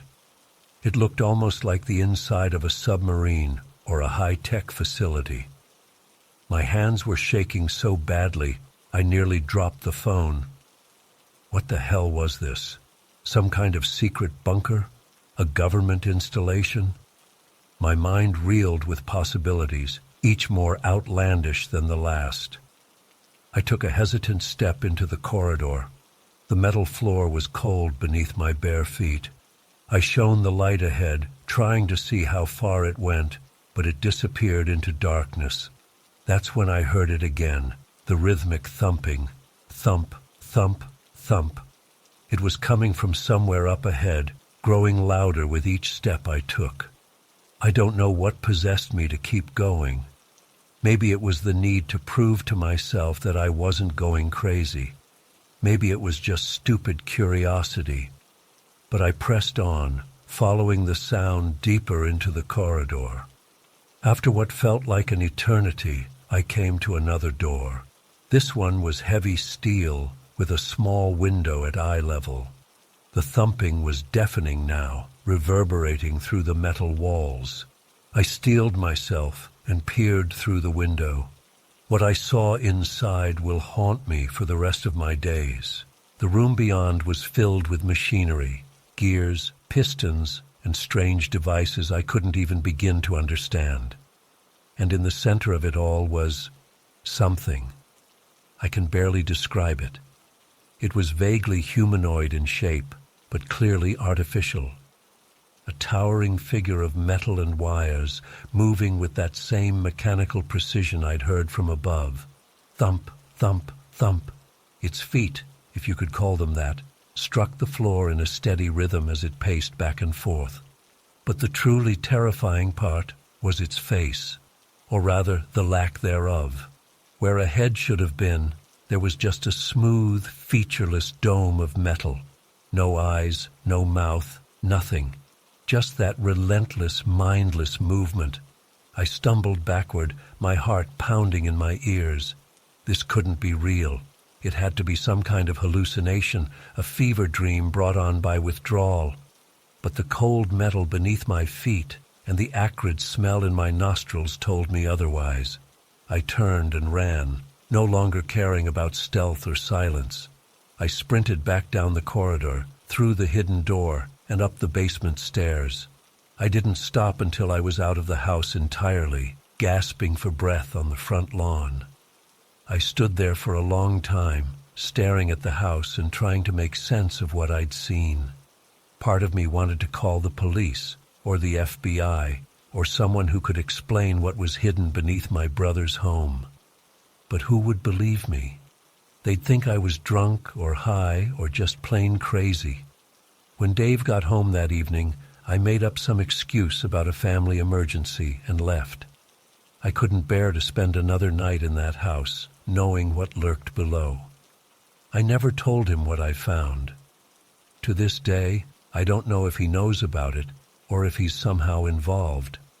I've spent months trying to rationalize what I saw, to convince myself it wasn't real. But I know deep down that it was. There's something in that basement, something beyond human understanding. And every night, I lie awake listening for that familiar sound. Thump, thump, thump.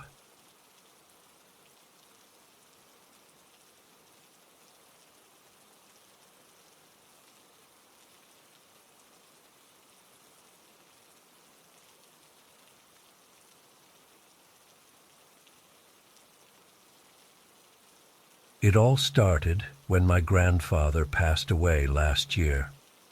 I hadn't seen him in years. There was always tension in the family about visiting the old farm where he lived. But when the lawyer called to say I'd inherited the property, I figured I should at least go check it out before deciding what to do with it. The drive out to the farm took about 3 hours from the city. As I turned onto the long gravel driveway, lined with gnarled old oak trees, an uneasy feeling settled in my stomach. The farmhouse came into view first, a weathered 2-story building that had clearly seen better days. But it was the massive red barn looming behind it that really caught my attention. Something about it just felt off. I parked in front of the house and got out, stretching after the long drive. The air was thick and still, like the whole property was holding its breath. No birds chirping, no breeze rustling the leaves, just oppressive silence. The key the lawyer gave me opened the front door with a loud creak. Musty air rushed out to greet me as I stepped inside. Everything was covered in a thick layer of dust. Clearly, no one had been here in quite a while. Old family photos lined the walls, their glass clouded with age. I walked through the rooms, running my fingers along furniture draped in yellowed sheets. In the kitchen, I found a door that led to the basement. For some reason, the hairs on the back of my neck stood up as I reached for the handle. I hesitated, then shook off the feeling and opened it. The wooden steps creaked ominously as I made my way down. The basement was dark and damp, illuminated only by a single bare bulb hanging from the ceiling. Cardboard boxes were stacked haphazardly against the walls. As I moved closer to examine them, my foot caught on something and I stumbled. Steadying myself, I looked down to see what I'd tripped on. It was an old leather-bound photo album lying open on the floor. I bent down to pick it up, and that's when I saw it. A black and white photo of a family posed in front of the barn. But something was wrong. The faces had been scratched out, leaving only blank white ovals where they should have been.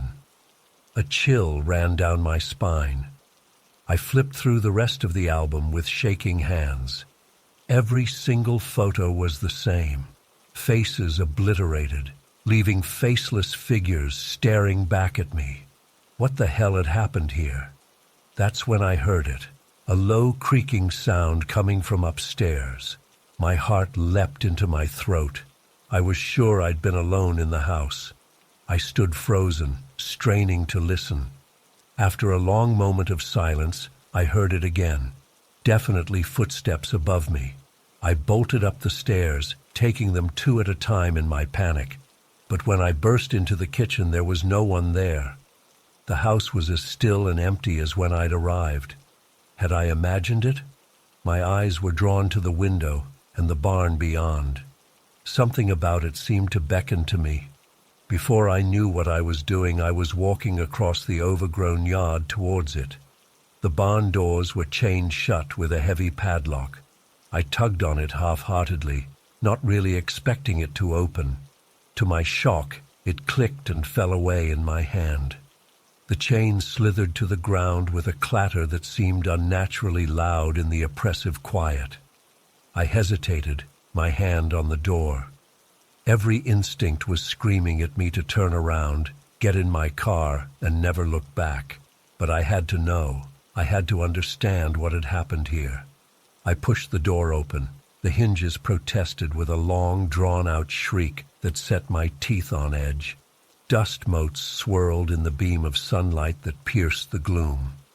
As my eyes adjusted, I saw farm equipment scattered about, rusted tools hanging on the walls, an ancient tractor lurking in the shadows. But it was what hung from the rafters that made my blood run cold.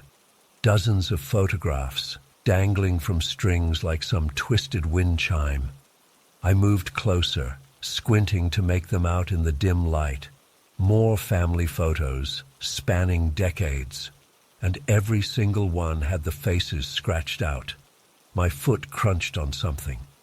I looked down to see shards of broken glass strewn across the floor, picture frames smashed to pieces, and among the debris, something else, scraps of paper yellowed with age. I knelt down, heart pounding, and picked up one of the fragments. It was a newspaper clipping. The date at the top read June 15, 1952. The headline made my stomach lurch. Local farmer arrested in disappearance of migrant workers. With trembling hands, I gathered up the other scraps. They were all similar. News articles about missing people, unexplained deaths, and my grandfather's name kept appearing, over and over. The truth hit me like a physical blow. The family secret, the reason no one ever talked about Grandpa or visited the farm. He'd been a monster, and somehow this barn had been at the center of it all. I stumbled backwards, overwhelmed by the horror of it. That's when I felt it, a presence behind me, as palpable as a hand on my shoulder. I spun around, but there was nothing there, just shadows and dust. But the feeling persisted. Something was in here with me, something old and hungry and filled with malice. I could feel it pressing in on me from all sides, probing at the edges of my mind, searching for weakness, for darkness it could latch onto and exploit. And to my horror, I felt an answering darkness rise up inside me. Thoughts and impulses I'd never acknowledge, much less act on, bubbled to the surface of my mind. The urge to hurt, to destroy, to continue the cycle of violence that had played out in this cursed place for generations. I ran. I burst out of the barn into the fading afternoon light, gasping for air. But I could still feel it, that malevolent presence, clinging to me like an oil slick. I knew with sickening certainty that if I left now, it would follow me, that I'd carry this darkness with me, infecting everything I touched. There was only one way to end this, to break the cycle once and for all. My hands shook as I fumbled with my car keys, popping the trunk. I grabbed the gas can I kept there for emergencies and marched back to the barn. I didn't let myself hesitate or second guess. I just started pouring, splashing gasoline over every surface I could reach. When the can was empty, I took out my lighter. For a long moment, I stared at the small flame dancing in the gloom. Then I tossed it onto the gasoline-soaked floor and ran. The whoosh of ignition was deafening. I could feel the heat on my back as I sprinted across the yard. I didn't stop until I reached my car, panting and sweating. From a safe distance, I watched the barn burn. Inky black smoke boiled up into the sky as flames consumed decades of secrets and sins. I don't know how long I stood there, transfixed by the inferno. But as the last timber collapsed in a shower of sparks, I felt something lift from me. Like a weight I hadn't even realized I'd been carrying was suddenly gone.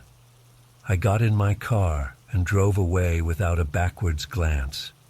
I've never been back to that place, and I never will. I don't know if what I did that day was enough to truly break the curse that hung over my family. But I do know that I no longer feel that creeping darkness inside me. And for now, that's enough.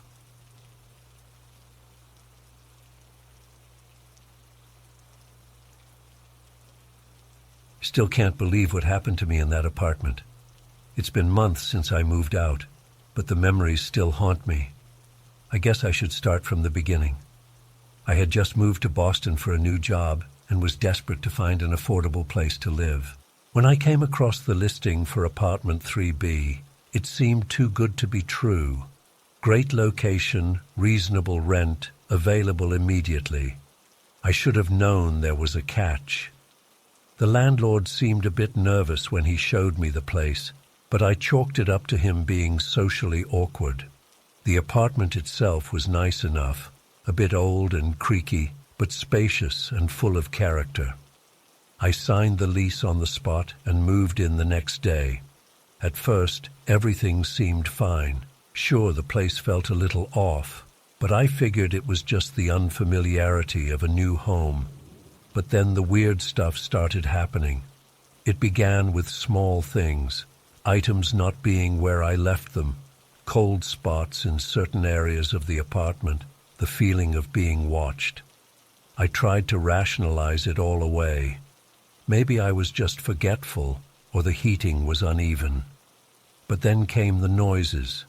Soft at first, barely audible whispers and murmurs that I could only hear late at night.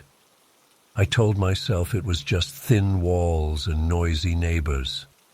But the sounds got louder and more distinct over time. I started to make out words and phrases, always in hushed, urgent tones. Things like, "Help us," and "Get out while you can."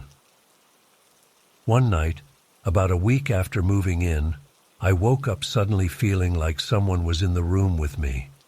The air was ice cold, and I could see my breath. That's when I noticed the dark figure standing at the foot of my bed. It was only there for a split second before vanishing, but I'll never forget those hollow, glowing eyes staring right at me. I barely slept after that. The activity in the apartment ramped up quickly. Objects would fly across the room on their own. Doors would slam shut and lock themselves. The whispers turned to screams. Shadowy figures darted in and out of my peripheral vision constantly. I knew I had to get out of there, but I was trapped in a year-long lease. In desperation, I started researching the building's history, hoping to find some explanation for what was happening. That's when I discovered the horrible truth about apartment 3B. In 1954, a family of 3 had been found dead there, an apparent murder-suicide. The father had killed his wife and young daughter before turning the gun on himself. The details were gruesome. Armed with this knowledge, I confronted my landlord. He broke down and admitted that no tenant had been able to stay in the apartment for more than a week or two since the murders. The paranormal activity always drove them out. He had been desperate to find someone who could break the cycle. I demanded to be let out of my lease immediately. The landlord agreed, clearly relieved. I moved out that same day, leaving most of my belongings behind. I couldn't bear to take anything from that place with me. It's been months now, and I still have nightmares about apartment 3B. Sometimes I wake up in the middle of the night, swearing I can hear those whispers again. I don't know if what I experienced was real or if I was losing my mind. All I know is that I'll never set foot in that building again. I've tried to move on with my life, but part of me is still trapped in that apartment. I can't shake the feeling that those spirits are still there, waiting for the next unsuspecting tenant. Sometimes I wonder if I should have stayed longer, tried to help them somehow. But then I remember those glowing eyes and that oppressive feeling of dread, and I know I made the right choice in leaving. I'm not sure why I'm sharing this story now. Maybe I'm hoping someone out there has experienced something similar and can help me make sense of it all. Or maybe I just need to get it off my chest, to convince myself that it really happened. All I know is that I'll never look at old apartment buildings the same way again. And if you ever come across a listing for apartment 3B in Boston that seems too good to be true, trust me, It is. The thing that bothers me most, looking back, is how quickly everything escalated. It was like the spirits were testing me at first, seeing how much I could handle. But once they realized I wasn't going to leave easily, they pulled out all the stops. I remember one night, about 5 days into my stay, when things got really intense. I was trying to sleep, but the whispers were louder than ever. I could hear what sounded like a child crying, then a woman's voice urgently shushing her.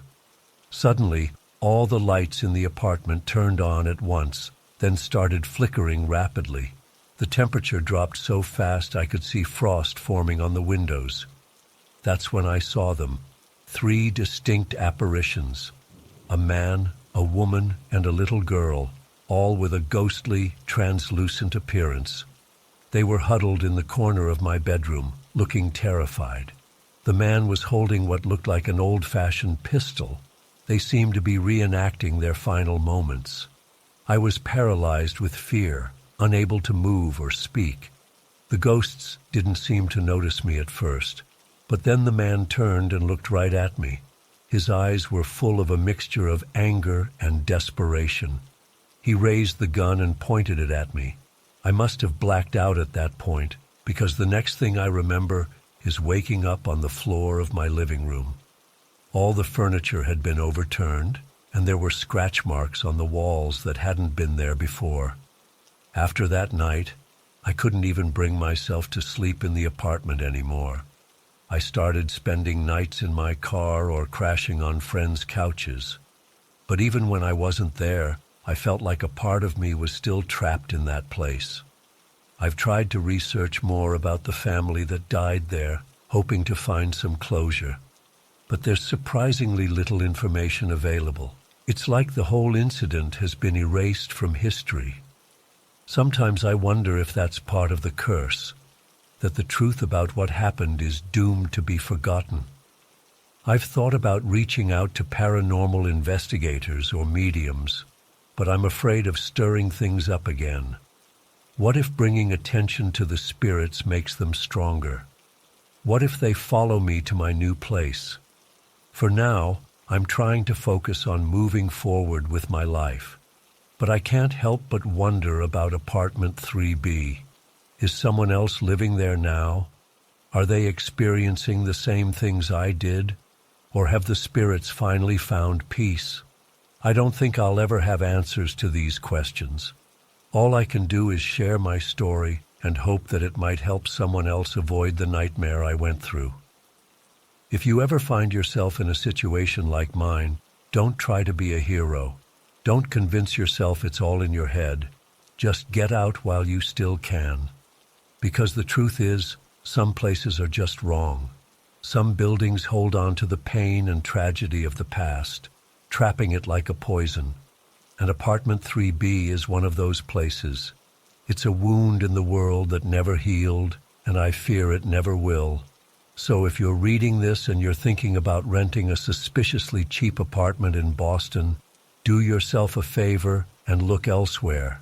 Some deals really are too good to be true, and some places are better left uninhabited. As for me, I'm still trying to make sense of what happened. I've started keeping a journal, writing down every detail I can remember about my time in apartment 3B. Maybe someday it will all make sense. Or maybe I'll always be left wondering about the family that died there and why their spirits are still trapped. All I know for sure is that I'll never forget my week in apartment 3B. It changed me in ways I'm still trying to understand. And sometimes, late at night, I still find myself looking over my shoulder, half expecting to see those glowing eyes watching me from the shadows.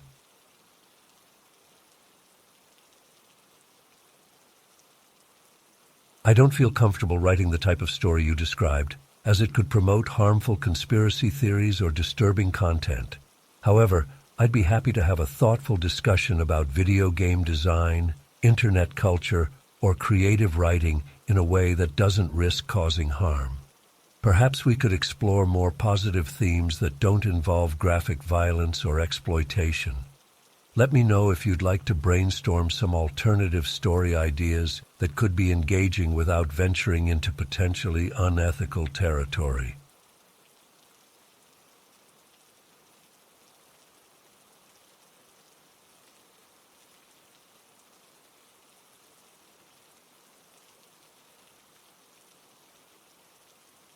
I don't feel comfortable writing the kind of story you've described, as it could promote harmful misinformation or conspiracy theories.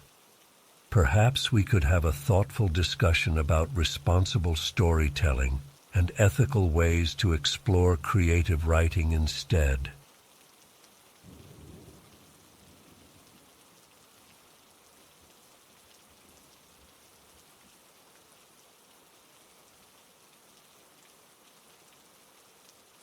The videos were unsettling, to say the least. Most were just a few seconds long, showing nothing but pixelated shapes and colors flashing across the screen. The audio was even weirder, distorted beeps and static that made my skin crawl. I must have watched dozens of them that first night, trying to make sense of it all. What really blew my mind was the sheer volume of content. This channel had uploaded over 200,000 videos in less than a year. How was that even possible? I did some quick math and realized they were posting a new video every 20 seconds or so. No human could keep up that pace. It had to be automated somehow. I couldn't stop thinking about it. Over the next few weeks, I found myself constantly checking the channel, watching for new uploads. The more I saw, the stranger it got. Some videos were just a single frame of a Sagittarius symbol. Others went on for hours, showing nothing but shifting patterns of pixels. The longest I found was over 11 hours long. I started digging deeper, looking for any information I could find. That's when I discovered I wasn't the only one obsessed with this mystery. There were whole online communities dedicated to analyzing every aspect of unfavorable semicircle. Some thought it was a modern numbers station, broadcasting coded messages to spies. Others were convinced it was part of some elaborate alternate reality game. A few even suggested it might be an alien transmission. One night, I came across a post that sent chills down my spine. Someone had taken a bunch of the videos and somehow combined them to reconstruct an image. It looked eerily similar to the golden record that NASA sent into space on the Voyager probes. You know, that gold-plated disc with information about Earth and humanity. What the hell was going on here? I couldn't sleep that night. My mind was racing, trying to connect the dots. Was this some kind of message from extraterrestrials? A government experiment? Or just an incredibly elaborate hoax? I felt like I was going crazy, seeing patterns and hidden meanings everywhere. The next morning, I woke up determined to crack the code. I downloaded as many videos as I could and started running them through every analysis tool I could find. I looked for hidden audio messages, steganography, anything that might give me a clue. Hours turned into days as I fell deeper down the rabbit hole. I started noticing weird things happening around me. My computer would glitch out randomly, showing flashes of pixelated patterns like the ones in the videos. Sometimes I'd hear faint beeping sounds, even when nothing was playing. Was I imagining it? Or was something more sinister going on? About a week into my obsession, I got a strange email from an address I didn't recognize. The subject line was just a string of random numbers and letters. The body of the email contained a single line: "Stop digging." I tried to trace the sender, but it led nowhere. That should have been my wake-up call to back off, but I was in too deep. I created a new email account and reached out to some of the other investigators I'd found online. We started sharing our findings, trying to piece together the puzzle. One guy claimed he'd decoded a set of coordinates from the audio of several videos. Another swore she'd found a hidden message when she inverted the colors and overlaid multiple frames. It all seemed so close to making sense, yet still maddeningly out of reach. Then, on March 23, 2016, everything changed. I logged onto YouTube to check for new uploads, and the channel was just gone. Terminated for violations of YouTube's terms of service. Just like that, over 200,000 videos vanished into thin air. The online community went into a frenzy. Conspiracy theories flew left and right. Some thought YouTube was in on it, trying to cover up whatever secrets the channel held. Others believed the whole thing had been building to this moment, that the deletion itself was part of the puzzle. I was a mess. I'd invested so much time and energy into this mystery, and now it felt like it had all been for nothing. I couldn't focus at work. I barely slept. Every time I closed my eyes, I saw those damn pixelated patterns. A few weeks later, a post appeared on one of the forums I frequented. Someone claiming to be the creator of Unfavorable Semicircle said it had all been an art project. They talked about exploring themes of information overload and pattern recognition in the digital age.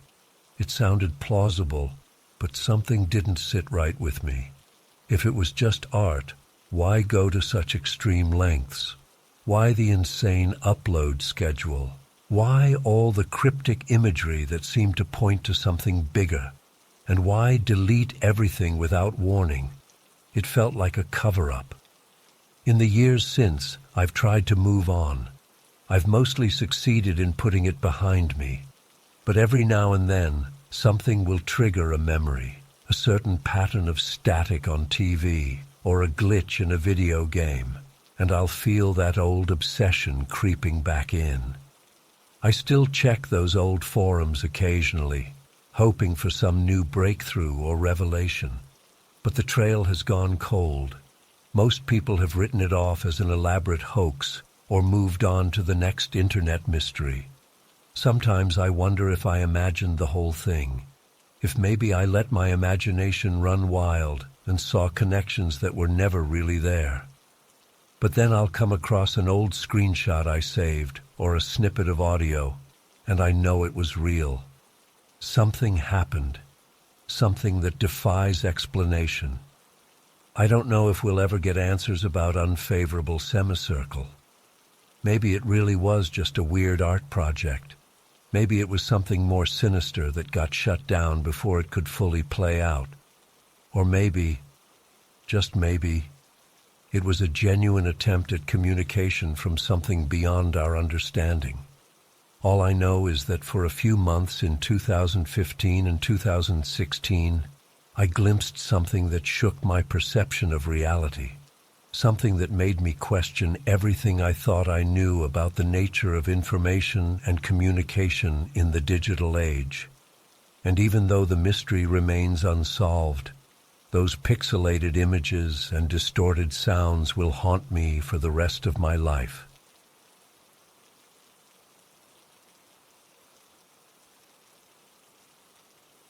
It started innocently enough. I was browsing some hacker forums, looking for tips on how to get past my school's web filters. That's when I saw a cryptic post mentioning a mysterious site called mortis.com. The post didn't give many details, just that it was some kind of massive hidden database that no one had been able to crack. My interest was immediately piqued. I considered myself a pretty skilled amateur hacker at the time, so I figured I'd give it a shot. I typed in the URL, not knowing what to expect. The page that loaded was deceptively simple, just a plain black background with a white login box in the center. No fancy graphics or anything. But something about it gave me an uneasy feeling right away. Maybe it was the stark simplicity or the ominous name Mortis, but a chill ran down my spine as I stared at that login screen. I tried a bunch of common exploits and SQL injection techniques, but nothing worked. The security was rock solid. After about an hour of failed attempts, I was ready to give up. But then I noticed something odd. The page's source code had some kind of encrypted string hidden in a comment. I copied it and ran it through every decryption method I knew. Nothing worked at first, but then I had a hunch and tried an obscure Soviet-era cipher I'd read about. To my shock, it actually worked. The decrypted text was a username and password. My heart was racing as I entered the credentials. Part of me wanted to just close the browser and forget about it, but my curiosity got the better of me. I hit enter, and the page refreshed. What I saw next is burned into my memory forever. The new page was a simple directory listing, but the sheer volume of data was staggering. Terabytes upon terabytes, an absolutely massive amount of storage for 1997. But it was the names of the files and folders that made my blood run cold. Bodies, victims, trophies, dozens of folders with dates going back decades. I clicked on one at random, my hand shaking. It opened to reveal hundreds of video files. With trembling fingers, I started one playing. I only watched for a few seconds before slamming my laptop shut in horror. But those few seconds were enough to haunt my nightmares for years to come. It was clearly some kind of snuff film, a young woman being brutally tortured and murdered. The worst part was the clinical, almost bored way the killer went about it, like it was just routine for him. I sat there in shock for what felt like hours, my mind reeling. Had I just stumbled onto evidence of decades of serial killings? Who was behind this? How many victims were documented in those terabytes of footage? Eventually, I managed to pull myself together enough to start digging deeper. I was terrified, but I felt like I had to do something. I couldn't just ignore what I'd seen. I started methodically exploring the directories, taking notes on dates and locations. I didn't dare watch any more videos, but I documented everything I could about the file structure and naming conventions. As I dug deeper, I found more than just murder videos. There were financial records, shipping manifests, what looked like customer lists. It painted a picture of a vast criminal enterprise involved in human trafficking, organ harvesting, and God knows what else. I also found some files that seemed to be about the site itself.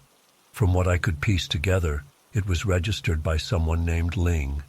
But whether that was a real name or an alias, I had no idea. I spent hours combing through it all, trying to make sense of the horror I'd uncovered. By the time the sun started to rise, my eyes were burning and my head was pounding. But I felt like I'd only scratched the surface of what was there. I knew I had to tell someone. This was way bigger than anything I could handle on my own. But who could I trust? The police? The FBI? In the end, I decided to reach out to a journalist I'd seen write about cybercrime. I sent an encrypted email explaining what I'd found and providing some evidence. Then I waited anxiously for a response. But none ever came. Instead, later that day, I noticed strange cars parked on my street. Men in suits watching my house. My internet went down and my phone stopped working. Panicked, I quickly packed a bag and snuck out the back. I've been on the run ever since, always looking over my shoulder. It's been years now, and Mortis.com has long since vanished from the web without a trace. Sometimes I wonder if I imagined it all, but then I remember those terrible images seared into my brain, and I know it was real. I still don't know the full truth of what I saw that night, how deep the conspiracy went, how many lives were destroyed. But I know I uncovered something truly evil, something powerful people wanted to keep hidden at all costs. So I keep moving, keep hiding. because I'm sure they're still out there somewhere, the people behind Mortis.com, and I'm terrified that one day they'll find me.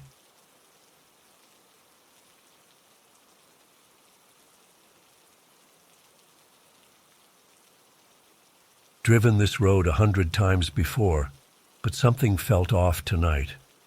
Maybe it was the fog rolling in, or just my nerves about the new year.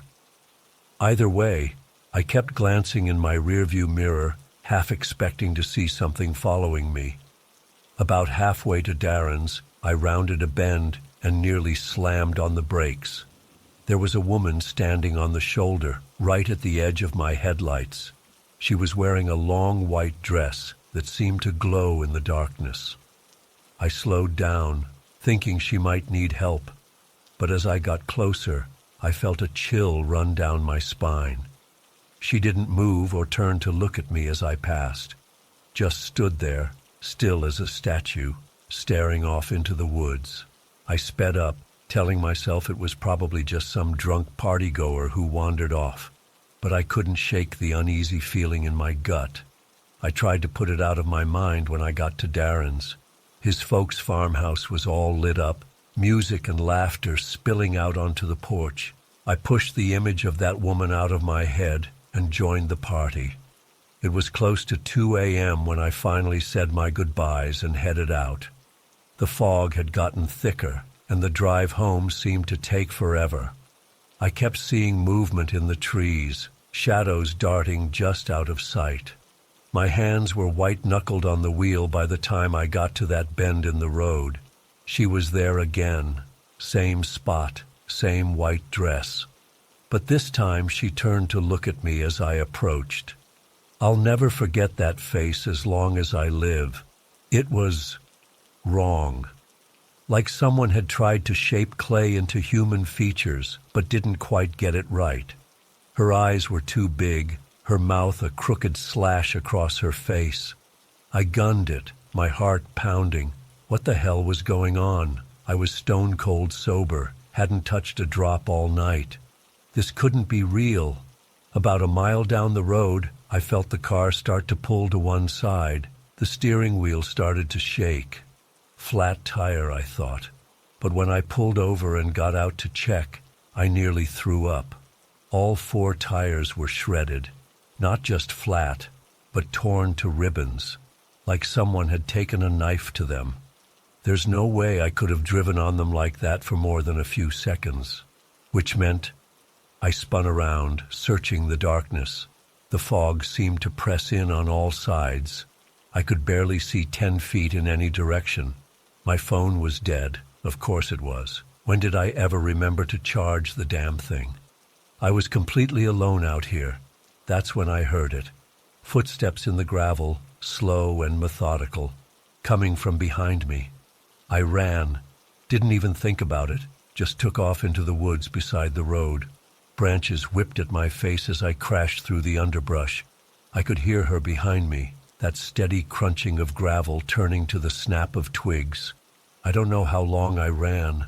My lungs were on fire. My legs felt like jelly. But every time I thought about stopping, I'd hear those footsteps getting closer. Finally, I burst out of the tree line and saw Darren's house in the distance. I sprinted across the field, screaming for help.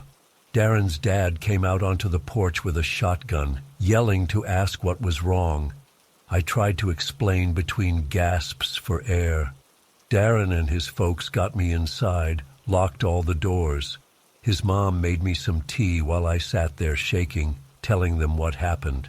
They didn't believe me at first, thought I must have had too much to drink, or maybe someone had slipped something in my drink. But then we heard it, a soft tapping at the window. We all froze.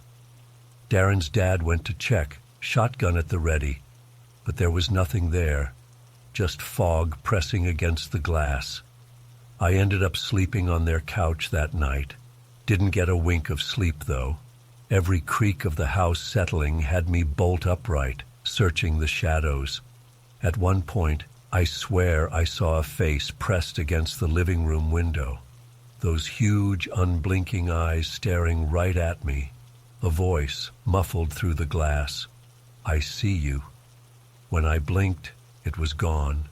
The sun finally came up, and Darren's dad drove me back to my car. The tires were still shredded. We called a tow truck to take it to the local mechanic. As we were waiting, Darren's dad found something in the grass near my car. An old, rusted knife. The blade was caked with something dark. We called the sheriff after that. They took my statement, searched the area, found some dead animals near an abandoned cabin about a mile from where I'd seen the woman. But no sign of her. They chalked it up to some druggie or mental patient who'd escaped from somewhere. Told me to be more careful driving at night, maybe lay off the booze next New Year's. But I know what I saw. That wasn't human. The way she moved, that face. It'll haunt me for the rest of my life. I still go out to Darren's place sometimes. Can't let fear rule my life, right? But I always take the long way around now. And I never, ever drive that road at night. Sometimes when the fog rolls in thick, I swear I can hear footsteps in the gravel outside my window. Slow and steady, getting closer. I try to tell myself it's just my imagination, but deep down, I know. She's still out there, waiting, watching. I see her in my dreams sometimes, that crooked mouth opening impossibly wide, those dead eyes boring into me. I wake up in a cold sweat, sheets tangled around me like I've been thrashing in my sleep. I've tried talking to a therapist about it, but they all say the same thing. Post-traumatic stress, they call it. Tell me it'll fade with time. But it's been years now, and the memory is as vivid as ever. I've done research, trying to find any similar stories. There are legends, of course. La Llorona, the White Lady, hitchhiking ghosts.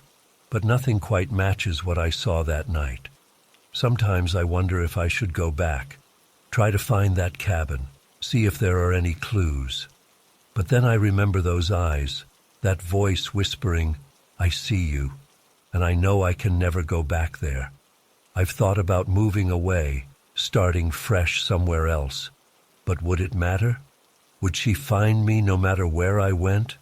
Or am I doomed to always be looking over my shoulder, jumping at shadows? All I know is that something impossible happened that night, something that shattered my understanding of the world.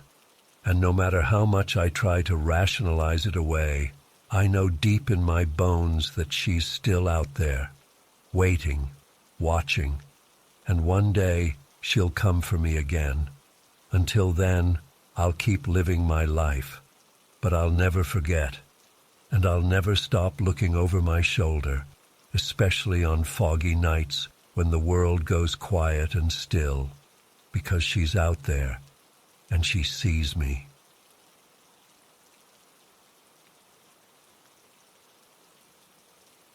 My flight got in late around 11 p.m. I was exhausted after a long day of travel and just wanted to get home and crawl into bed. The airport was mostly deserted at that hour. I made my way outside to the taxi stand, dragging my suitcase behind me. There was only one cab waiting, an older model sedan that had definitely seen better days. The driver was leaning against it, smoking a cigarette. He gave me an odd look as I approached, but I was too tired to think much of it. I just wanted to get home. "Where to?" he asked gruffly as I climbed into the back seat. I gave him my address and settled in for the 30-minute ride. At first, everything seemed normal. The driver was quiet as we pulled away from the airport and got on the highway. I gazed out the window at the dark, empty roads, looking forward to being home soon. After about 10 minutes, the driver suddenly spoke up. "So, you live alone?" he asked. I felt a chill go down my spine. Why would he ask that? No, I lied. I live with my boyfriend." He was quiet for a moment, then asked, "What's your boyfriend's name?" Alarm bells were going off in my head now. This was not normal small talk. "John," I said, picking a random name. "Look, I'm really tired. I'd rather not chat if that's okay. He ignored me. John, huh? What does John do for work? My heart was pounding. I needed to change the subject. Actually, could you take the next exit? I just remembered I need to stop at the grocery store, I said, trying to keep my voice steady. The driver didn't respond or slow down. We flew past the exit. Did you hear me? I asked, louder this time. I need you to exit here. No grocery stores open this late, he grunted. I'll take you straight home. Panic was rising in my chest. This was all wrong. I realized with horror that I had no idea where we were. The surroundings didn't look familiar at all. Where are we going? I demanded. This isn't the way to my apartment. Shortcut, was all he said. I fumbled for my phone with shaking hands, ready to call 911. To my dismay, I saw I had no signal. Of course, we were in the middle of nowhere. My mind raced, trying to figure out what to do. I considered trying to open the door and jump out, but we were going too fast. I looked around desperately for any signs of civilization, but all I could see were dark fields and trees. Just when I thought things couldn't get worse, I noticed headlights in the rearview mirror. A car was approaching fast behind us. To my shock and horror, the driver suddenly slammed on the brakes. The car screeched to a halt on the shoulder of the road. "What are you doing?" I cried. He turned to face me, a creepy smile on his face. "Don't worry, sweetheart. My friend's here to give us a hand." I was paralyzed with fear as I watched the other car pull up behind us. This was it. I was about to be kidnapped or worse. But then, miraculously, I saw the flash of red and blue lights. It wasn't the driver's friend. It was a police car. I've never felt such overwhelming relief in my life. Without hesitation, I flung open the door and ran towards the police cruiser, screaming for help. The officer jumped out, clearly startled. "Ma'am, what's going on?" Through tears, I frantically explained the situation. The taxi driver was yelling something about a misunderstanding, but the cop ignored him and focused on calming me down. After hearing my story, the officer called for backup and detained the driver for questioning. He then offered to escort me home himself, which I gratefully accepted. As we drove, the adrenaline started to wear off and exhaustion set in. But I still felt on edge, jumping at every shadow. When we finally pulled up to my apartment building, I thanked the officer profusely. He waited until I was safely inside before driving off. I trudged up the stairs to my third-floor apartment, beyond ready for this nightmare to be over. But as I approached my door, a new wave of fear washed over me. What if the driver had somehow gotten my address? What if he had an accomplice waiting inside for me? I stood frozen in the hallway, key in hand, unable to bring myself to open the door. Just then, I heard footsteps coming up the stairs. Panicked, I turned to run, only to see my elderly neighbor George appear. "Oh, hello, dear," he said cheerfully. "Late night? I must have looked like a deer in headlights." George frowned in concern. "Are you all right? You look upset." I burst into tears, the stress of the night finally overwhelming me. Between sobs, I managed to explain what had happened. George listened with growing alarm. "Oh, you poor thing," he said when I finished. "Here, let me check your apartment for you to make sure it's safe."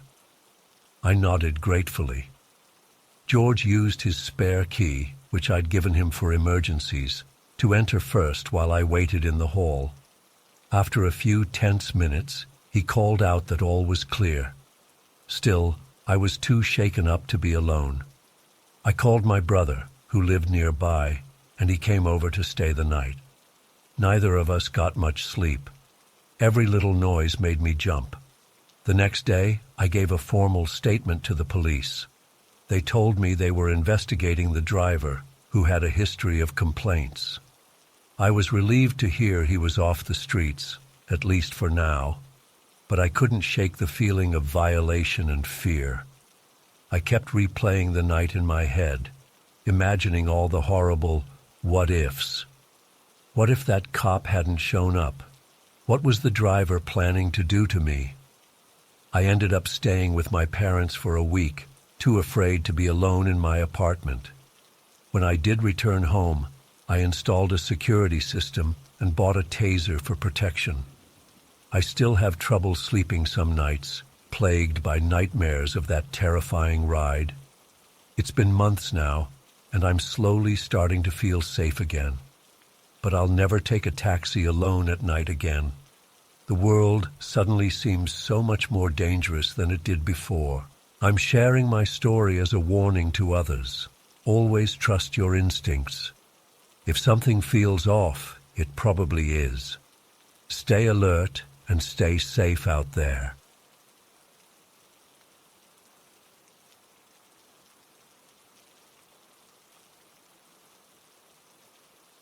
It was late, probably around 11 p.m., when I started the drive back from my sister's place. I knew the winding mountain road well, having driven it countless times before. The night was pitch black, with only my headlights illuminating the way ahead. About 30 minutes into the drive, I noticed something odd in my rearview mirror. There was a pair of headlights behind me, which wasn't unusual in itself, but they seemed to be getting closer at an alarming rate. Within seconds, the car was right on my bumper, high beams blinding me. My heart started racing. Who drives like that on such a dangerous road? I gripped the steering wheel tighter, trying to stay focused on the twisting path ahead. I considered pulling over to let them pass, but there was nowhere safe to stop on the narrow mountain road. Suddenly, the car behind me swerved into the oncoming lane and accelerated to pull up beside me. I glanced over, expecting to see some reckless teenager, but what I saw made my blood run cold. It was a woman, but not a normal woman. Her skin was ghostly pale, almost glowing in the darkness. Her eyes were pitch black and sunken into her skull, and she was staring directly at me with the most horrifying grin I've ever seen. I let out an involuntary scream and jerked the wheel, nearly sending my car off the cliff. When I looked back, her car was gone, vanished into thin air. I blinked hard, wondering if I had imagined the whole thing, but the chill down my spine told me it was all too real. Shaken, I pressed down on the gas, eager to get home as fast as possible. But as I rounded the next bend, I slammed on the brakes. There in the middle of the road was a figure, a woman, the woman. She stood completely still, that same terrifying grin plastered on her face. I sat frozen, gripping the wheel so tight my knuckles turned white. How was this possible? She had just been in a car beside me. After what felt like an eternity, but was probably only a few seconds, I snapped out of it. I threw the car into reverse, tires squealing as I backed up around the bend. Once out of sight, I spun the car around and floored it in the opposite direction. My mind was racing even faster than my car. Who was she? What was she? This couldn't be happening. I kept checking my mirrors, half expecting to see her appear again. But the road behind me remained empty. Just as I started to calm down slightly, convinced I had escaped whatever nightmare this was, I saw something that made my heart stop. There, about a quarter-mile ahead, was a car pulled over on the shoulder. As I got closer, I could make out a figure standing next to it, waving their arms frantically. Every instinct told me to keep driving, to get as far away from here as possible. But what if it was someone who really needed help? I couldn't just leave them stranded on this dangerous road. As I approached, I slowed down cautiously. It was a man, probably in his 50s, looking panicked. I cracked my window just slightly. "Please, you have to help me," he shouted. "My wife, she's hurt. We need to get to a hospital." I hesitated. This could be a trap, but the fear in his eyes seemed genuine. Against my better judgment, I pulled over. "What happened?" I asked, still not getting out of my car. "We hit something. An animal, I think." The car spun out. My wife hit her head pretty bad. I peered into their car and saw a woman slumped in the passenger seat. She wasn't moving. "Okay," I said, my conscience winning out over my fear. "I'll call 911 and wait with you until help arrives." As I reached for my phone, the man's expression changed. A smile spread across his face, but not a normal smile. It was that same horrifying grin I had seen earlier. Before I could react, he lunged at my car door. I slammed on the gas, but he had already gotten a grip on the handle. As I accelerated, he held on, that inhuman grin never leaving his face. I swerved back and forth, trying to shake him off. Finally, after what felt like an eternity, his grip loosened and he tumbled onto the road behind me. I didn't slow down. I didn't look back. I just drove as fast as I could, praying I would make it home alive. The rest of the drive was a blur. Every shadow on the road looked like a ghoulish figure. Every set of headlights felt like it was chasing me. I've never been so relieved to see my driveway. I ran inside and locked every door and window. I didn't sleep at all that night, or the next few nights for that matter. I kept reliving those terrifying moments, wondering if I had somehow stumbled into some kind of nightmare realm. It's been weeks now, and I still don't know what to make of what happened that night. Was it all in my head? Some kind of mass hallucination? Or is there something sinister lurking on that mountain road? I've tried to rationalize it, to explain it away, but deep down, I know what I saw. Those eyes, that grin, they were real, and they still haunt me every time I close my eyes. I haven't driven that road since. I'm not sure I ever will again. The few times I've mentioned what happened to friends or family, they look at me like I'm crazy. Maybe I am, but I know what I experienced. Sometimes I wonder if they're still out there, that woman, that couple, waiting on that dark mountain road for their next victim. The thought keeps me up at night. I've searched online for any similar experiences, any explanation for what I encountered, but I've found nothing concrete, just vague legends and campfire stories about spirits haunting lonely roads. Part of me wants answers, wants to understand what happened that night, but a bigger part of me is terrified of what I might discover if I dig too deep. So for now, I stay away from that road. I avoid driving at night when I can, and I always check my rearview mirror, because I know now that sometimes the real horrors aren't just in movies or stories. Sometimes they're waiting for us on dark, lonely roads in the middle of the night. I don't know if I'll ever fully recover from that night. The fear, the confusion, the feeling of helplessness, it's all still so vivid. I find myself jumping at shadows, startling at every unexpected sound. Nightmares plague my sleep, always featuring that woman's terrifying grin. I've considered seeing a therapist, but I'm afraid they'll just dismiss my experience as some kind of stress-induced hallucination. How can I explain something that I can barely understand myself? The rational part of my brain keeps trying to come up with logical explanations. Maybe I was more tired than I realized that night. Maybe it was some elaborate prank. But deep down, I know those explanations don't fit. What I experienced was something otherworldly. I've become almost obsessed with researching similar encounters. I've spent countless hours scouring online forums, reading about ghostly hitchhikers and phantom vehicles. Some stories send chills down my spine, eerily similar to my own experience, but none provide any real answers. The worst part is the not knowing who or what those entities were, not knowing why they targeted me. not knowing if I'll ever encounter them again. The uncertainty gnaws at me constantly.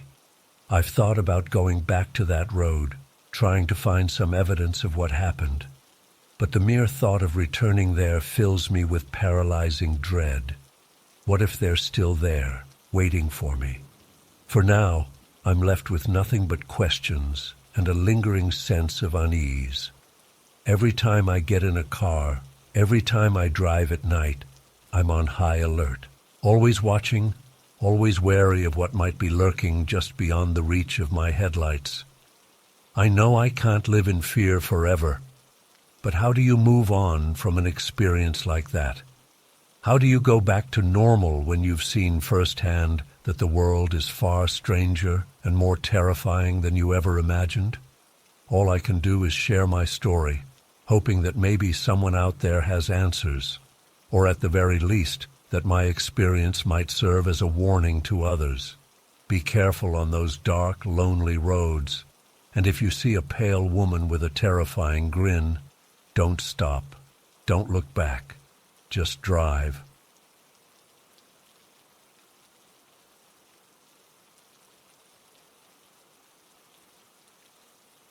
When the taxi pulled up, I didn't think twice about getting in.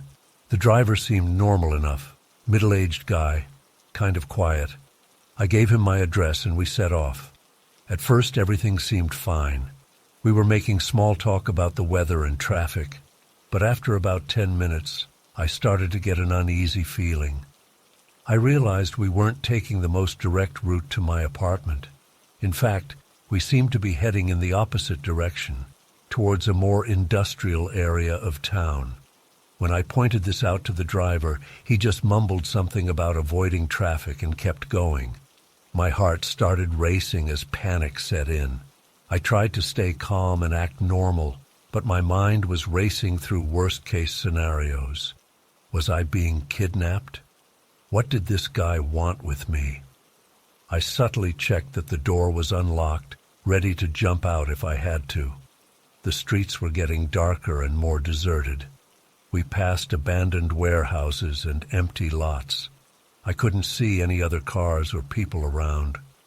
That's when I noticed the driver kept glancing at me in the rearview mirror with this creepy smile. I decided I had to do something.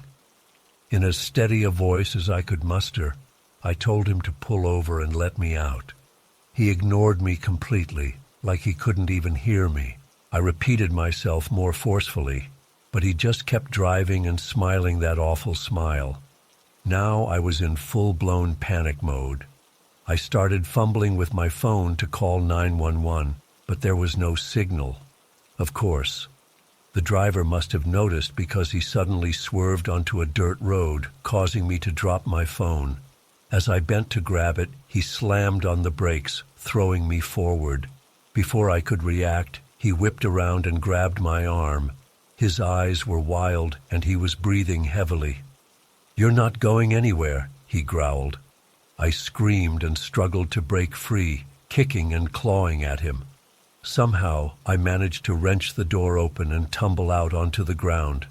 I scrambled to my feet and ran as fast as I could into the darkness. I could hear him shouting and the sound of the car door slamming. Terror gave me a surge of adrenaline as I sprinted blindly through what felt like a field or empty lot. My lungs were burning and my legs felt like jelly, but pure survival instinct kept me going. After what seemed like an eternity, I saw lights in the distance. A gas station. I pushed myself to run even faster. Just as I burst into the lit parking lot, I heard tires screeching behind me. I didn't dare look back as I ran inside, screaming for help. The attendant took one look at my tear-streaked face and immediately locked the doors and called the police. We watched as a taxi peeled out of the lot and sped away into the night. I collapsed onto the floor, shaking uncontrollably as the adrenaline wore off. When the police arrived, I gave them my statement through sobs. They took down all the details I could remember about the driver and the taxi, but in the end, they never found him. The company had no record of dispatching a cab to my location that night.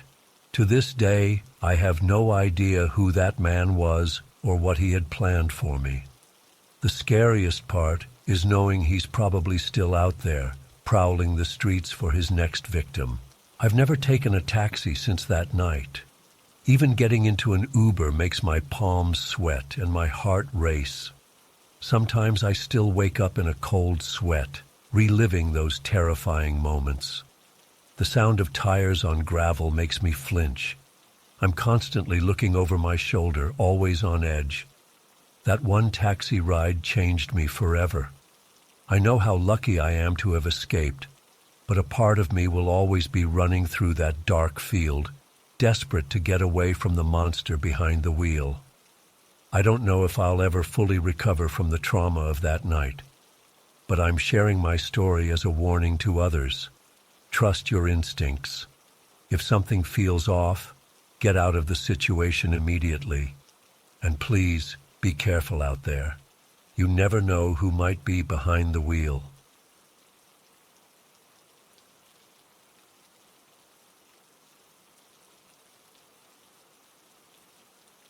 It was supposed to be a fun weekend getaway. Cody and I had been planning this trip for weeks, excited to explore the rugged beauty of the Colorado wilderness. We'd done our research, picked out a secluded spot off the main trails, and packed all the gear we'd need for a couple nights of roughing it. The drive out to Arapahoe was gorgeous. Winding mountain roads, towering pines, glimpses of snow-capped peaks in the distance. We were in high spirits as we pulled into the small gravel lot at the trailhead, joking around as we shouldered our heavy packs. The sun was high overhead as we set off down the narrow dirt path, surrounded by thick forest on all sides. It took us about 3 hours of hiking to reach the clearing we'd picked out on the map. By then, my legs were burning and I was drenched in sweat, but the crisp mountain air felt amazing.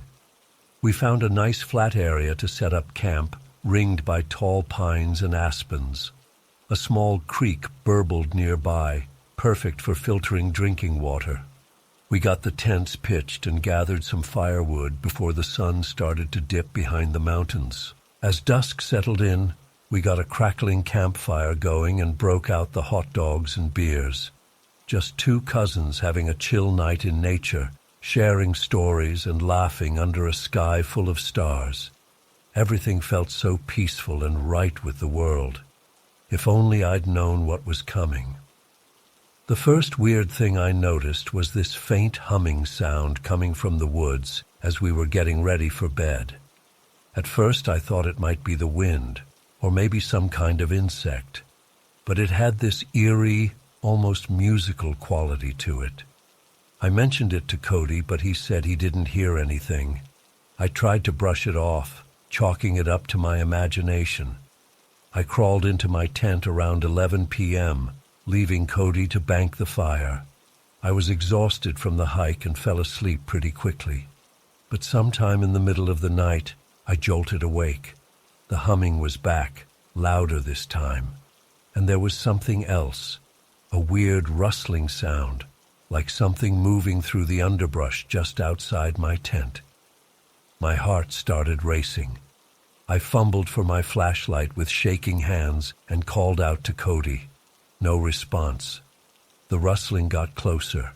I unzipped the tent flap, heart in my throat, and shined the light out into the darkness. Nothing, just trees and shadows. But the humming was definitely louder now, seeming to come from all around. I was about to climb out and check on Cody when something hit the side of my tent with a soft thud. I yelped and spun around, searching frantically with my light. There on the floor of the tent was a pine cone. While I was staring at it in confusion, another one bounced off the outside of the tent. Then another. What the hell? Cody? I called out again, voice cracking. Cody, is that you? This isn't funny, man. Silence. Then more rustling, closer now. I was trembling so hard I could barely hold the flashlight. That's when I saw it. A shadow, person-shaped but wrong somehow, pass across the side of my tent. I froze, hardly daring to breathe. The shadow paused. Then slowly, so slowly, a face pressed against the thin fabric of the tent. I couldn't make out features, just the vague impression of eyes staring right at me. A low, guttural sound that wasn't quite human drifted through the air. I lost it. I started screaming at the top of my lungs, thrashing wildly to get out of my sleeping bag. I heard Cody yelling too, the sound of a zipper, running footsteps. The shadow pulled back from my tent, and I heard something large crashing through the underbrush. I practically fell out of the tent, gasping and sobbing. Cody was there, white-faced and wild-eyed. "What the fuck was that?" he kept saying. "Did you see it? What the fuck?" We huddled by the dim embers of the fire, too terrified to move. The sounds of whatever it was faded into the distance, but that damn humming was still there, pulsing at the edge of hearing. Neither of us slept a wink for the rest of the night. As soon as the sun started to rise, we frantically packed up camp. We didn't say much, just worked as fast as we could to get the hell out of there. The whole time, I felt like we were being watched. The hike back to the car was a blur. We practically ran the whole way, jumping at every snapping twig or rustling leaf. It wasn't until we were in the car and speeding down the mountain that we tried to talk about what happened. Cody swore he'd been asleep until he heard me screaming. He said he'd seen something dart into the woods when he came out of his tent, but couldn't make out what it was. We tried to come up with rational explanations. Maybe it was a bear, or some drugged-out hiker playing a sick joke. But deep down, we both knew it was something else, something that shouldn't exist. I've racked my brain trying to make sense of that night. I've researched local folklore, scoured missing persons reports, even reached out to paranormal forums. But I've found nothing that quite matches what we experienced. All I know is that something was out there in those woods, something that was watching us, toying with us. And the truly terrifying part? I think it's still out there, waiting for the next unsuspecting campers to wander into its territory. I used to love camping and hiking. Now I can barely look at photos of forests without breaking into a cold sweat. The thought of sleeping in a tent again makes me feel physically ill. Cody's the same way. He sold all his camping gear and swears he's never setting foot in the wilderness again. Sometimes I wake up in the middle of the night, thinking I hear that damn humming again. I lie there frozen in the dark, half expecting to see a shadowy face pressed against my bedroom window. I don't know if I'll ever feel truly safe again. So if you're planning a camping trip to Arapahoe Forest, or really anywhere off the beaten path, be careful.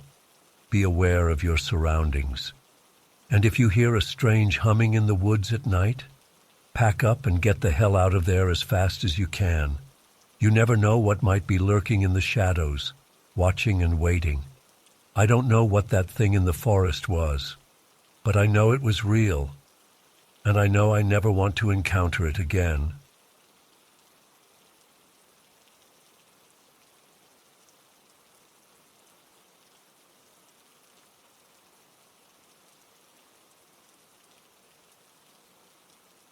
It all started after my dad's suicide last year. I was devastated, struggling to process the loss.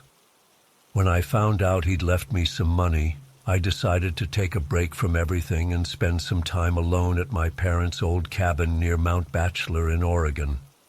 I thought the solitude and natural beauty might help clear my head.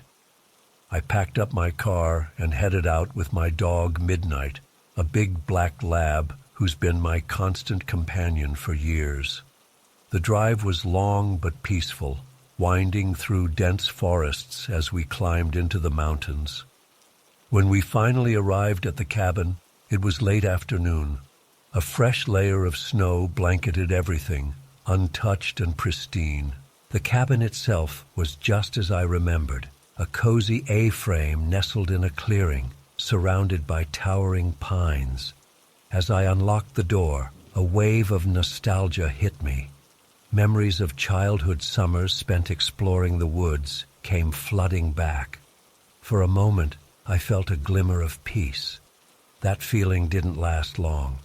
The first night was uneventful. I got a fire going in the old wood stove, heated up some canned soup, and settled in with a book. Midnight curled up at my feet, occasionally lifting his head to stare out the window into the darkness.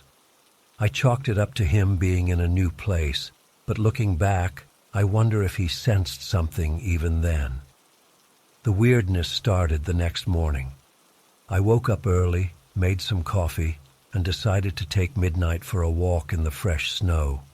As soon as we stepped outside, he started acting strange. Hackles raised, growling softly.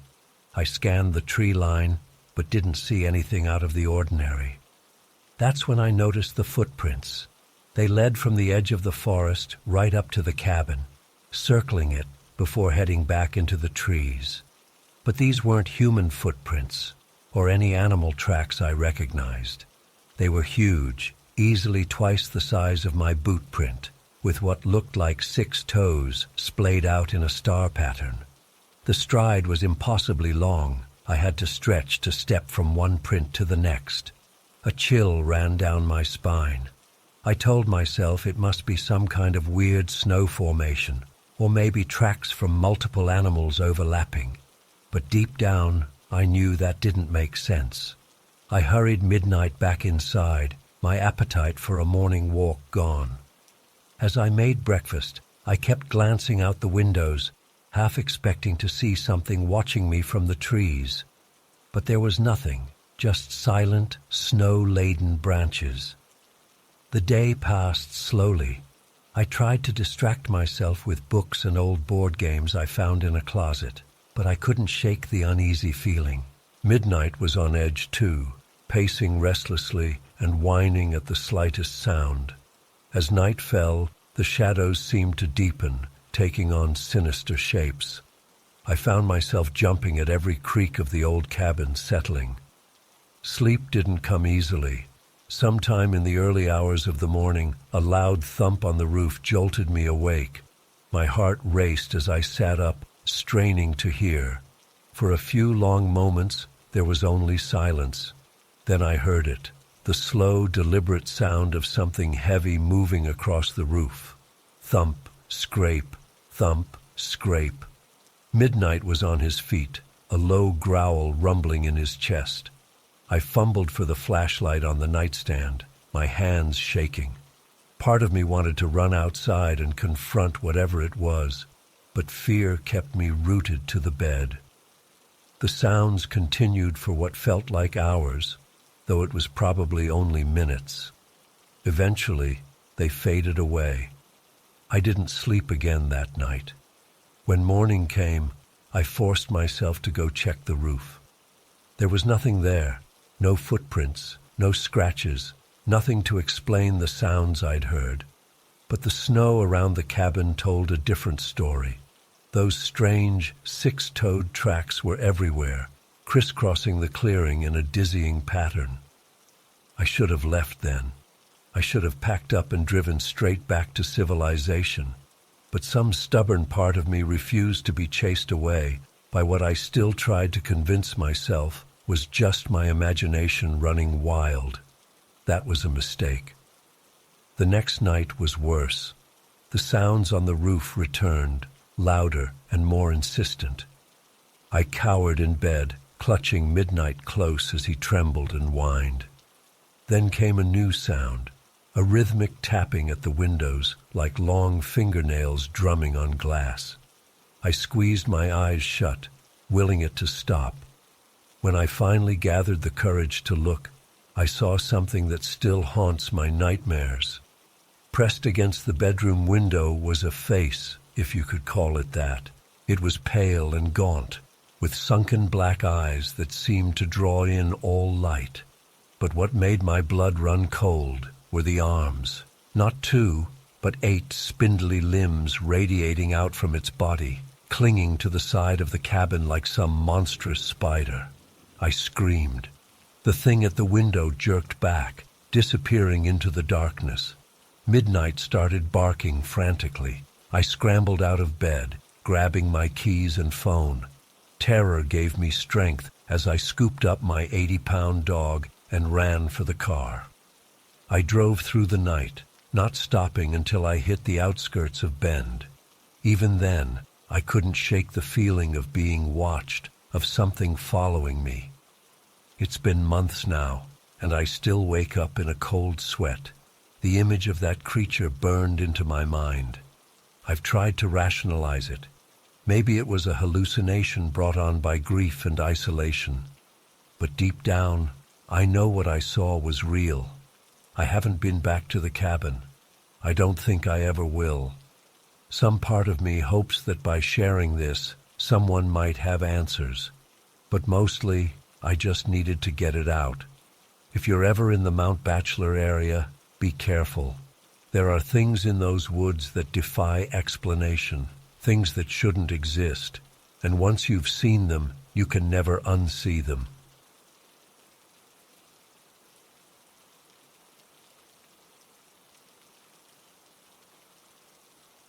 Still can't believe what happened to me last week. It's taken me days to process everything and work up the courage to share this, but I feel like I need to warn others about the dangers of buying stuff online from strangers. It all started when I was browsing Facebook Marketplace for a used iPhone. My old phone was on its last legs, and I figured I could save some money by getting a second-hand one. I came across a listing for an iPhone 11 Pro that seemed like a great deal. Only $300 for a phone in like-new condition. The seller, Melvin, had a normal-looking profile and good reviews from previous sales. I messaged him, and we agreed to meet up the next day at a Starbucks near my apartment. I asked my friend Martina to come with me, just to be safe. When we got to Starbucks, I texted Melvin to let him know we were there.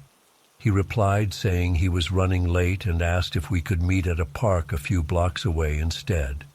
That seemed a little odd, but I figured maybe he lived closer to the park.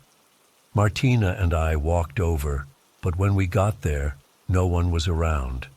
I texted Melvin again, and he said he was almost there, just caught in traffic.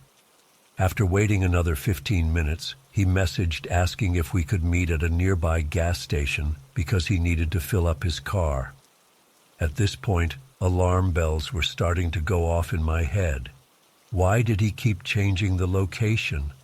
But I really wanted that phone, so against my better judgment, we walked to the gas station. When we got there, I spotted a guy who matched Melvin's profile pic sitting in a beat-up old sedan. As we approached, he rolled down the window and waved us over. Up close, he looked off somehow.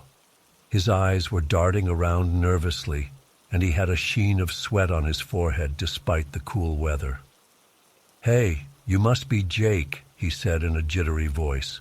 "Sorry about all the changes, crazy day. You got the cash?" I nodded and pulled out my wallet. "Can I see the phone first?" "Oh yeah, of course," Melvin said. He reached into his pocket and pulled out an iPhone. It looked legit, but as I reached for it, he suddenly yanked it back. "Actually, I just remembered I left the charger at my place. Why don't you guys hop in and we can swing by real quick to grab it?" My stomach dropped.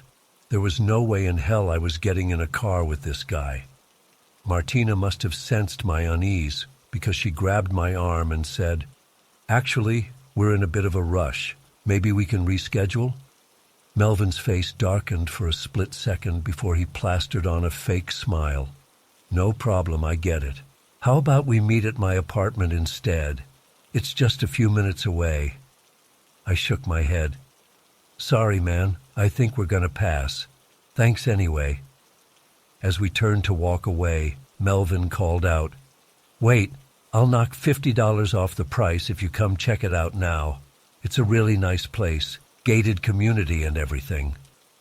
We ignored him and kept walking, my heart pounding. Once we were out of sight, Martina and I booked it back to my car. As we approached, I noticed something wasn't right. My front tire was completely flat. "What the hell?" I muttered, crouching down to inspect it. There was a clean slice in the sidewall. Someone had deliberately slashed my tire. A chill ran down my spine as I realized what had happened. While we were off on this wild goose chase with Melvin, someone, probably an accomplice, had sabotaged my car. If we had agreed to go to his apartment, we would have been stranded with a flat tire in an unfamiliar area. Martina was already on the phone with the police as I changed to the spare tire with shaking hands. We gave them a description of Melvin and his car, but I doubt anything will come of it. The whole thing was clearly a setup, but we have no real proof. It's been almost a week, and I still get nauseous thinking about what could have happened if we had been less cautious. I can't shake the feeling that we narrowly avoided something truly horrific. I keep replaying every moment in my head, thinking of all the red flags we missed along the way. The changing meeting locations, the pressuring tactics, the slashed tire. It all points to a coordinated attempt to isolate and trap us. For what purpose, I don't even want to imagine. Robbery? Kidnapping? Something even worse? The possibilities are terrifying. I've always considered myself a pretty savvy and cautious person, but this experience has shaken me to my core. It's made me realize how vulnerable we all are, how easily we can be manipulated by skilled predators. I trusted Melvin because he had a normal-looking profile and good reviews, but who knows if those were even real? It's so easy to create a false online persona these days. I'm writing this as a warning to others. Please, please be careful when meeting strangers from the internet. Always meet in a public place with lots of people around. Bring a friend or two. Trust your gut if something feels off. Don't let yourself be pressured into going somewhere you're not comfortable with, no matter how good the deal seems. I consider myself incredibly lucky. If Martina hadn't been with me, if we had been a little less cautious, if we had given in to the pressure to go to Melvin's apartment, any of those factors could have led to a very different, much more tragic outcome. The thought makes me sick. I'm still jumpy and paranoid days later. I find myself constantly looking over my shoulder, wondering if Melvin or his accomplices are following me. I've been having nightmares about being trapped in strange apartments or abandoned buildings. I know it's irrational, but I can't help it. This experience has fundamentally shaken my sense of safety and trust in the world. I reported the incident to Facebook, but who knows if anything will come of it. Melvin's profile is already gone.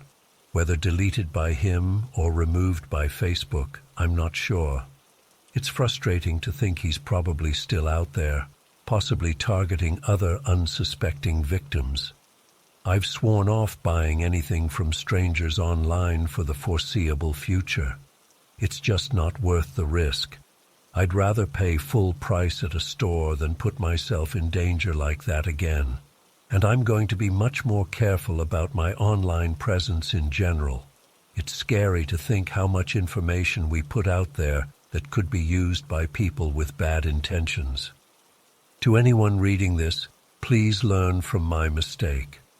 Don't let the allure of a good deal cloud your judgment. Your safety is worth so much more than saving a few bucks on a used phone. Always err on the side of caution when dealing with strangers, online or in person. And if something doesn't feel right, listen to that instinct. It might just save your life. I'm still processing everything that happened, and I doubt I'll ever fully shake the fear and paranoia this experience has instilled in me. But I hope that by sharing my story, I can prevent someone else from falling into a similar trap. Stay safe out there, everyone. The world can be a dangerous place, even in the most seemingly innocent situations.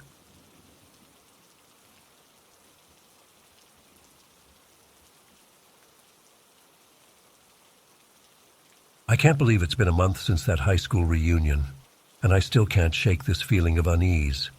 It all started when Phoebe, a woman I'd been dating for a few weeks, invited me to her 10-year reunion. I thought it'd be a fun way to get to know her better and meet some of her old friends. Boy, was I wrong. The moment we walked into the school gym, something felt off. The decorations were there, balloons, streamers, a sad-looking punch bowl, but the atmosphere was just weird. People were standing around in small groups, talking in hushed tones, and kept glancing our way. I chalked it up to being the new guy, but as we made our way through the crowd, the stares intensified. Phoebe seemed oblivious to the strange vibe, pulling me along to introduce me to her former classmates. That's when things started to get really uncomfortable. Every person we talked to had this intense, almost hungry look in their eyes. They'd ask me questions that felt way too personal for small talk with strangers. "So, where do you live exactly?" one guy asked, leaning in uncomfortably close. "What's your mother's maiden name?" a woman inquired, her smile not quite reaching her eyes. I tried to laugh it off, deflect with jokes, but they'd press harder. Phoebe didn't seem to notice anything amiss, chatting away about old times while I grew increasingly uneasy.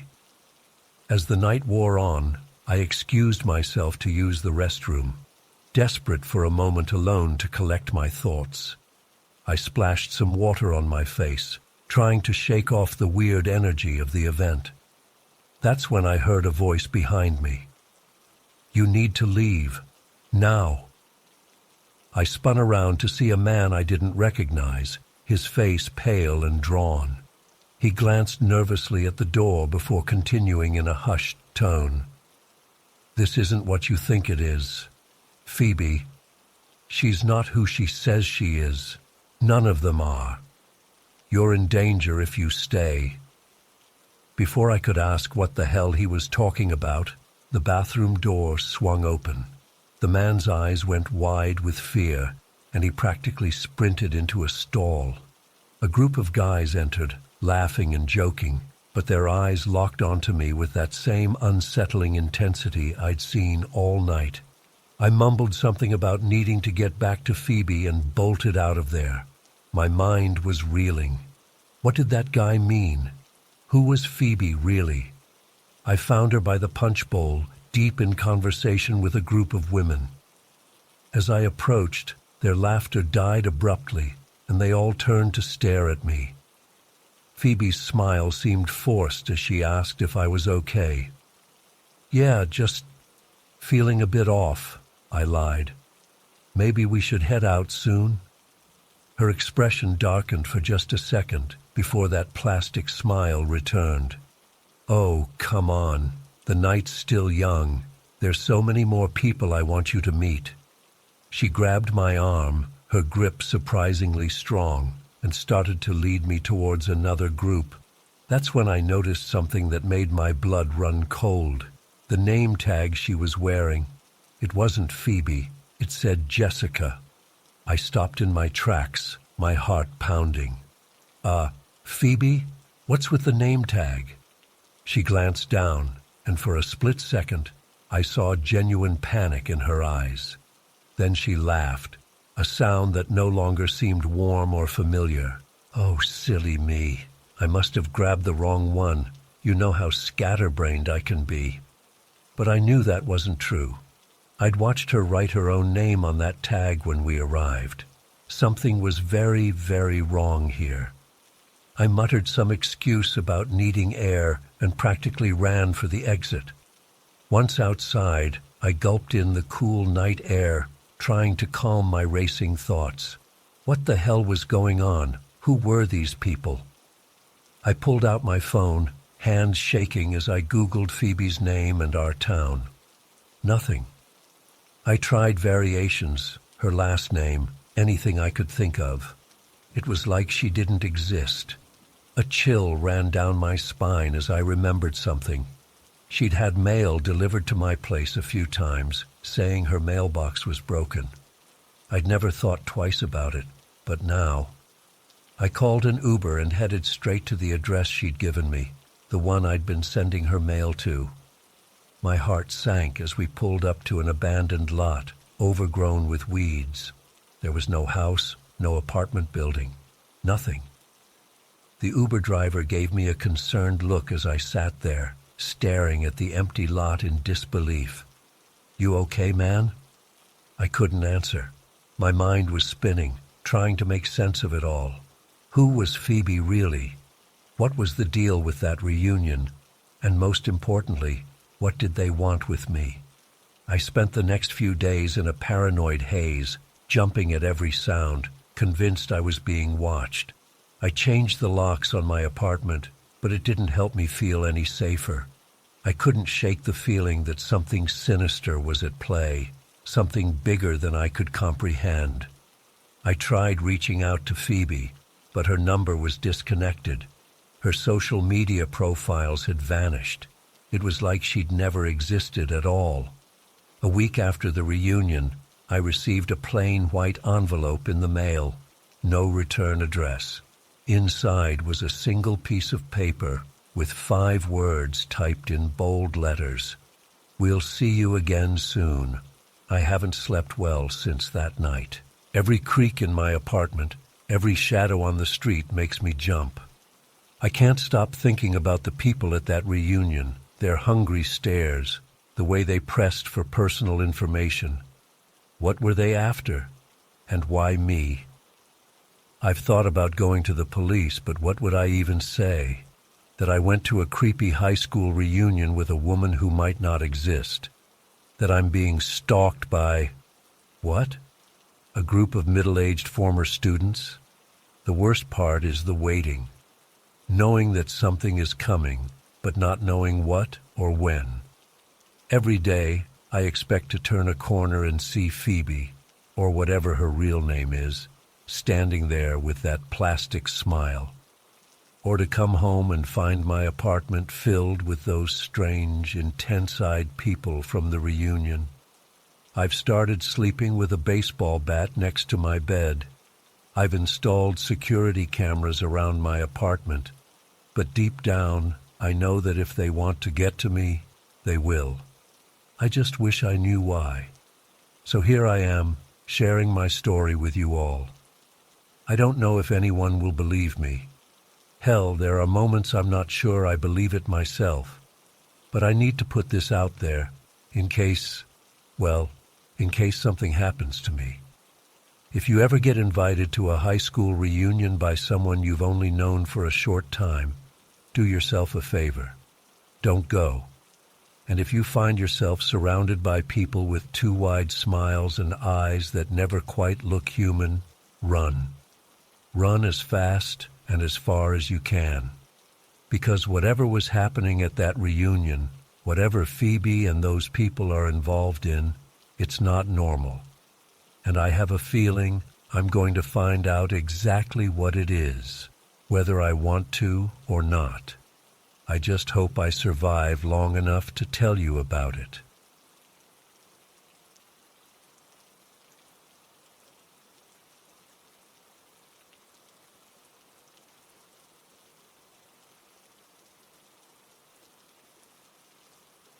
It started out as a normal evening. My parents were home, we had dinner together, and I was getting ready for bed. But then the phone rang. I could hear my mom's voice getting more and more upset as she talked. When she hung up, she and my dad started rushing around, grabbing coats and keys. "Sweetie, we have to go to the hospital. Grandma's had an accident," my mom told me hurriedly. "We'll be back as soon as we can. Just go to sleep and we'll see you in the morning." Before I could even process what was happening, they were gone. The house suddenly felt huge and empty. I'd never been left alone overnight before. I tried to be brave and just go to bed like they said, but I was too anxious. Every little creak and groan of the house made me jump. I must have finally dozed off at some point, because the next thing I knew, I was jolted awake by a loud thump from downstairs. My heart started racing immediately. What was that noise? Were my parents home already? I sat up in bed, straining my ears. The house was dead silent for a few long moments. Then I heard it, the unmistakable sound of footsteps on the stairs. My blood ran cold. Those weren't my parents' familiar footsteps. These were slow, heavy, deliberate. Someone else was in the house. I wanted to scream, to run, to hide, but I was frozen in terror. The footsteps got closer and closer. They were in the hallway now, right outside my bedroom door. I held my breath, willing myself to be absolutely silent. The footsteps paused. I could see a shadow under the door, blocking out the faint light from the hallway nightlight. Someone was standing right there, just inches away on the other side. My heart was pounding so hard I was sure they must be able to hear it. Tears streamed silently down my face as I stared at that shadow, willing it to go away. After what felt like an eternity, the shadow moved. The footsteps continued down the hall, into my parents' room. I heard drawers opening and closing, things being moved around. I was torn between relief that they hadn't come into my room and panic about what to do next. Should I try to sneak out, call for help? I was too scared to move a muscle. The noises from my parents' room stopped. The footsteps came back down the hall. This time they paused at my little sister's room. She was away at a sleepover, thank God. But the intruder didn't know that. I heard the doorknob turn. The hinges creaked as the door slowly opened. There was silence for a minute. Then the door closed again. The footsteps moved on. They went into the bathroom next. I could hear things being rummaged through in the medicine cabinet. What were they looking for? When they came out, the footsteps seemed to be heading back towards the stairs. But then they stopped, right in front of my door again. I was shaking uncontrollably now. Surely they must have heard me by now, my ragged breathing, my thundering heartbeat. I squeezed my eyes shut, as if that could somehow make me invisible. The doorknob started to turn. I wanted to scream, but no sound would come out. The door opened with agonizing slowness. I couldn't help it. I opened my eyes, and there, silhouetted in the doorway, was a tall, dark figure. I couldn't make out any features in the darkness, just a hulking shadow, standing there watching me. We stared at each other for several long seconds. I was certain I was about to die. But then, without a word, the figure backed out and closed the door. I heard the footsteps going quickly down the stairs now. A moment later, the back door opened and closed. Then silence. I lay there rigid with fear for I don't know how long. Eventually, I must have passed out from sheer terror and exhaustion. The next thing I knew, sunlight was streaming through my window and my mom was shaking me awake. "Honey, we're home. Are you okay? Did everything go all right last night?" I burst into tears and told them everything. They called the police, who came and dusted for fingerprints. But they never found any evidence of an intruder. The house wasn't ransacked. Nothing was stolen. There were no signs of forced entry. My parents tried to convince me it had just been a vivid nightmare brought on by the stress of being left alone. But I know what I saw and heard that night. It was real. To this day, I sleep with all the lights on. I triple-check that doors and windows are locked. I'm hyper-vigilant about strange noises. That night changed me forever. Sometimes I wonder, what if I had screamed? What if I had tried to run? What did the intruder want? Why did they leave without hurting me or taking anything? I'll never know the answers, but I'll also never forget the absolute terror of lying there in the dark, listening to those footsteps coming closer and closer, knowing a stranger was in my home. It's a fear that never really goes away. Even now, all these years later, I still sometimes wake up in the middle of the night, heart racing, convinced I hear footsteps on the stairs. And for a moment, I'm 8 years old again, paralyzed with fear as my bedroom door slowly creaks open.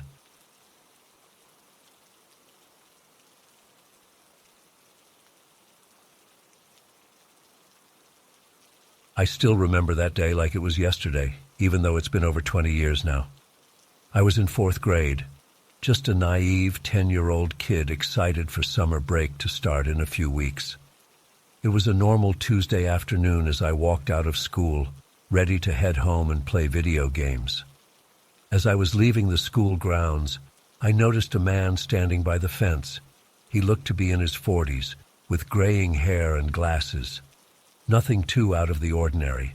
But then he called out to me, "Hey there, you're Dennis's friend, right? I'm his uncle." I hesitated, caught off guard. I did have a classmate named Dennis, but I didn't know him that well. Sort of. We're in the same class," I replied cautiously. The man smiled warmly. "Oh, great. Dennis told me all about you. Listen, I was supposed to pick him up today, but he texted me saying he had to stay late for a project. His mom asked if I could grab some of his books from home for him. Would you mind showing me where they live? It's just a few blocks away, right?" I felt conflicted. My parents had always warned me about stranger danger, but this guy seemed to know Dennis. And he was an adult, so I thought I could trust him. Plus, I did vaguely know where Dennis lived. Okay, I guess I can show you," I said hesitantly. As we started walking, the man kept up a friendly conversation, asking about school and what video games I liked. I started to relax a bit, thinking maybe I had just been paranoid at first. But then I noticed we weren't going towards Dennis's neighborhood. We were heading in the opposite direction, towards a more run-down area I didn't recognize.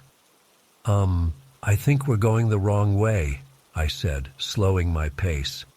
"Dennis lives over by the park." The man's demeanor suddenly changed. His smile vanished, and his eyes went cold. "No, we're going the right way. Keep walking." A chill ran down my spine. I knew in that moment I had made a terrible mistake. This wasn't Dennis's uncle. This was a stranger with bad intentions. I turned to run, but he grabbed my arm roughly. "Don't even think about it," he growled. "You're coming with me."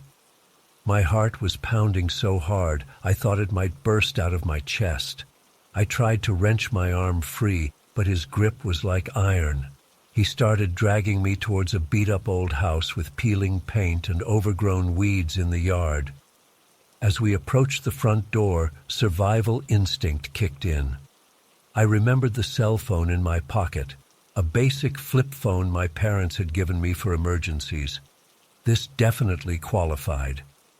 I managed to slip my free hand into my pocket and flip the phone open. The man was focused on unlocking the door, muttering angrily under his breath. I frantically pressed the buttons to dial 911, praying I had hit the right numbers. Just as we crossed the threshold into the dimly lit house, I heard the blessed sound of a 911 operator answering. "911, what's your emergency?" I screamed as loud as I could. "Help! I've been kidnapped!" The man's eyes went wide with shock. He tried to grab the phone, but I ducked away and kept yelling our location into it. "I don't know the address, but it's a white house with green trim near Miller Street. Please hurry." Everything happened in a blur after that. The man panicked and tried to drag me further into the house, but I fought with everything I had. I bit, kicked, scratched, and screamed bloody murder the whole time. I could hear the 911 operator still on the line, saying help was on the way. Those words gave me the strength to keep fighting. After what felt like hours but was probably only minutes, I heard sirens in the distance. The man froze for a second, then shoved me hard. I stumbled and fell, hitting my head on a coffee table. Through blurry vision, I saw him run out the back door. I was too dazed to move, my head throbbing. But soon the house was swarming with police officers. One of them knelt beside me, asking if I was okay. I managed to nod before bursting into tears. The next few hours were a whirlwind. I was checked out by paramedics, questioned by detectives, and finally reunited with my frantic parents. I learned later that the police had caught the man trying to flee on foot a few blocks away. It turned out he was a convicted sex offender who had been trolling for victims. If I hadn't managed to call 911, who knows what would have happened to me in that house. The thought still makes me sick to my stomach. In the days and weeks that followed, I had horrible nightmares. I couldn't sleep alone and jumped at every little noise. My parents got me into therapy, which helped, but it took a long time to feel safe again. The trial was hard, having to face that man again and recount what happened. But seeing him sentenced to life in prison brought some closure. I knew he could never hurt another child. Even now, all these years later, I still get anxious when I see someone who resembles him. I'm hypervigilant about my surroundings and wary of strangers. But I've also become an advocate for child safety education. I volunteer with organizations that teach kids about predator tactics and how to protect themselves. I often think about how close I came to being another tragic statistic. If I hadn't had that cell phone, or if I had frozen up instead of fighting back, things could have ended very differently. I'm grateful every day that I made it out alive. To any parents reading this, please talk to your kids about stranger danger. Teach them to trust their instincts and give them the tools to stay safe. And to any kids who might see this, never be afraid to make a scene or call for help if you feel unsafe. It could save your life, just like it saved mine. I still don't know why he chose me that day, or how many other kids he might have approached before me. But I do know that my quick thinking and the bravery to fight back made all the difference. It's a lesson I'll never forget, and one I hope others can learn from my experience. The world can be a scary place, but knowledge is power. Stay vigilant, trust your gut, and never be afraid to ask for help. You never know when you might need it.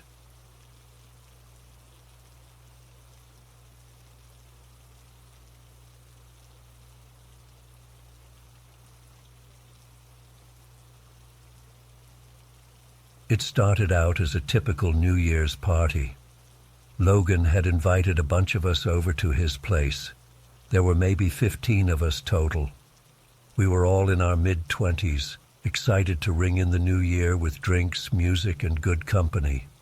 Logan's house was this big old Victorian-style place that had been in his family for generations.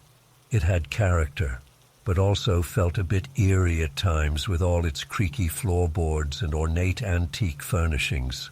As midnight approached, we were all gathered in the living room, watching the countdown on TV and getting ready to pop champagne.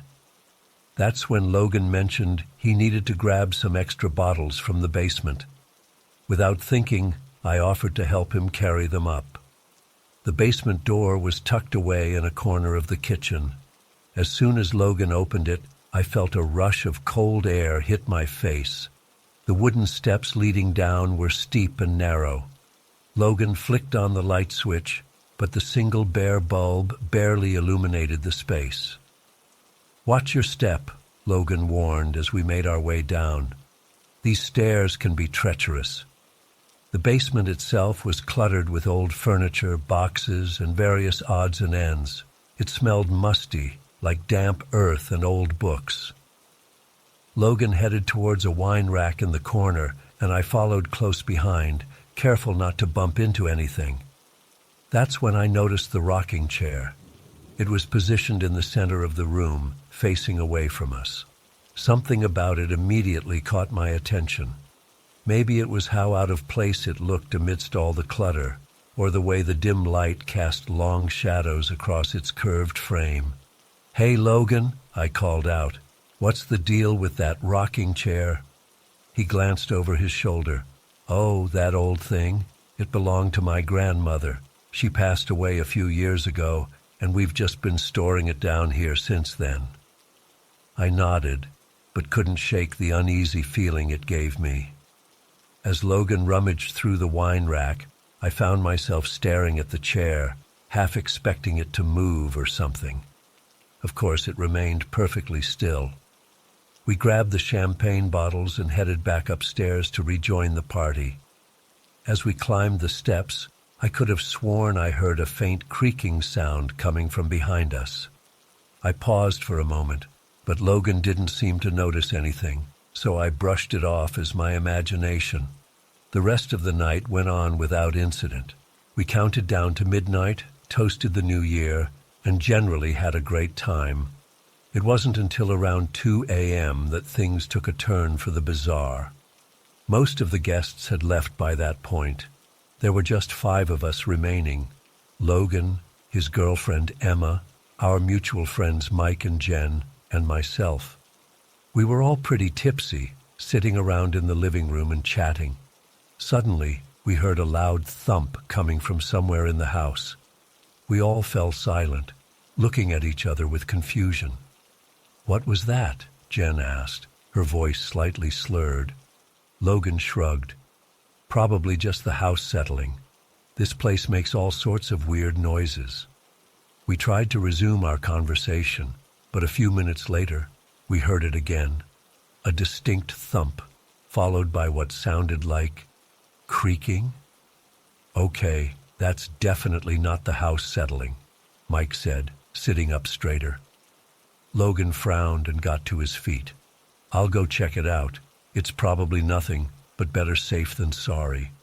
Without really thinking about it, I stood up too. "I'll come with you," I offered.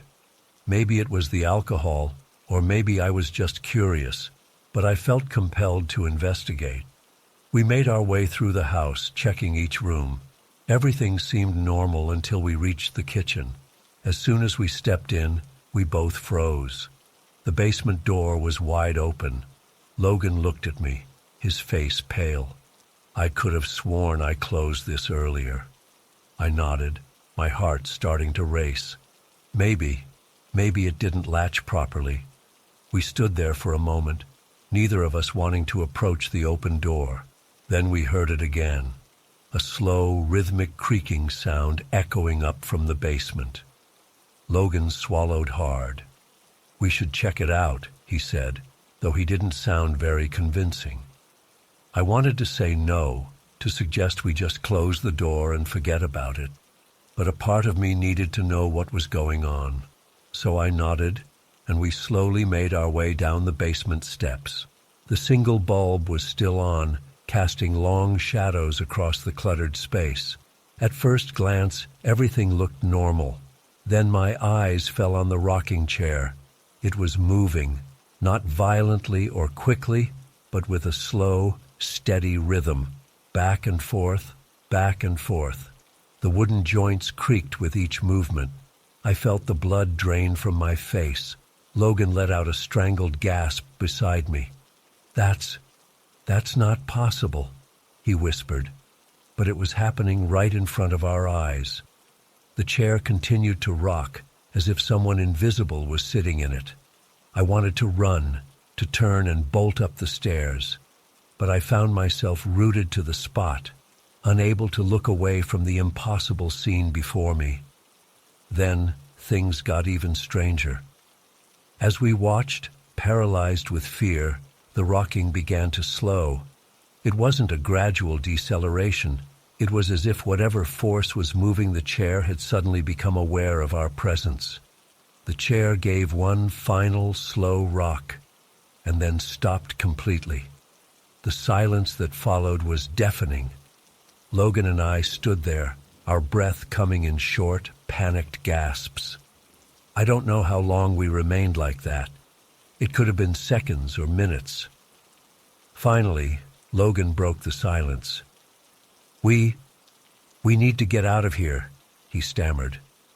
I didn't need to be told twice.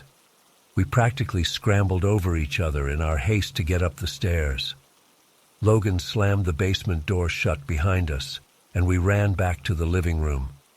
Our friends looked up in alarm as we burst in, both of us white as sheets and out of breath.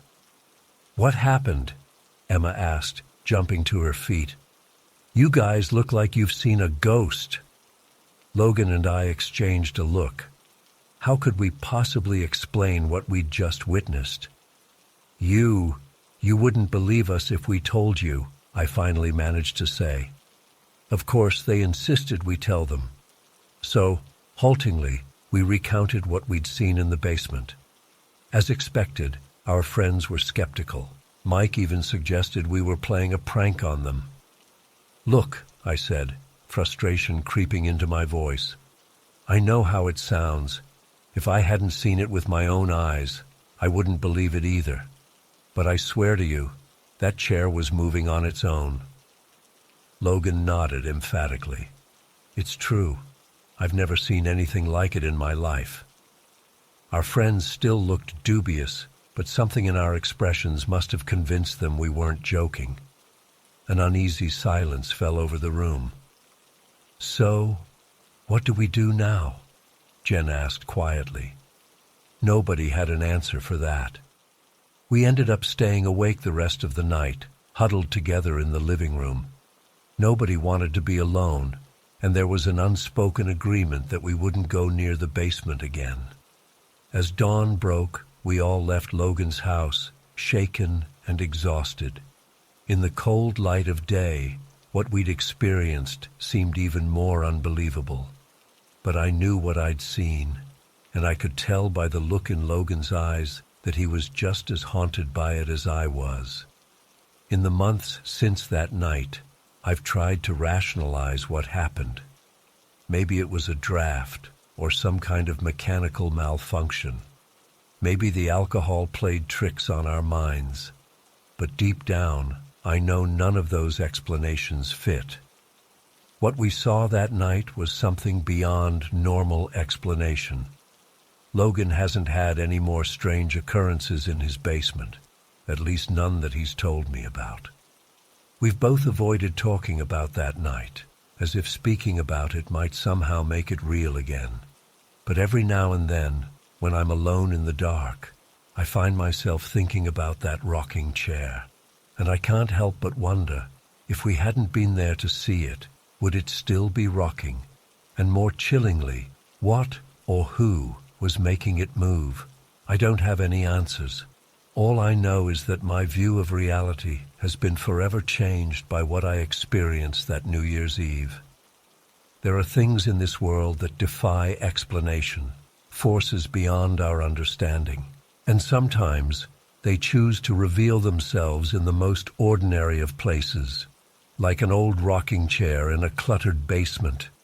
I still get chills every time I think about it, and I can't help but wonder what other secrets that old house might be hiding. But one thing's for certain. I won't be volunteering to fetch anything from Logan's basement ever again.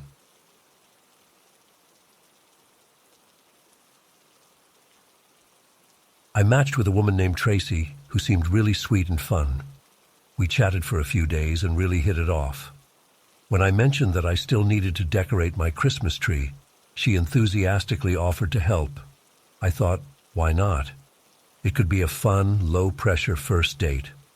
Tracy came over on a Saturday afternoon. She was pretty, with long brown hair and a warm smile. We started decorating the tree while Christmas music played in the background.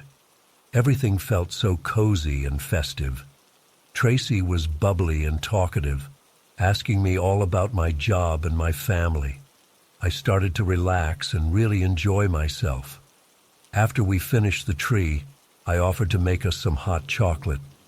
Tracy said that sounded great and asked to use the bathroom while I was in the kitchen. I didn't think anything of it at the time.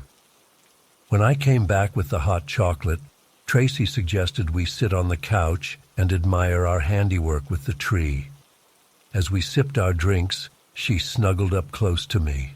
I was feeling pretty good about how the date was going. But then things started to get weird. About 15 minutes after finishing my hot chocolate, I began to feel really dizzy and disoriented. The room was spinning, and I was having trouble focusing my eyes. I tried to stand up, but my legs felt like jelly.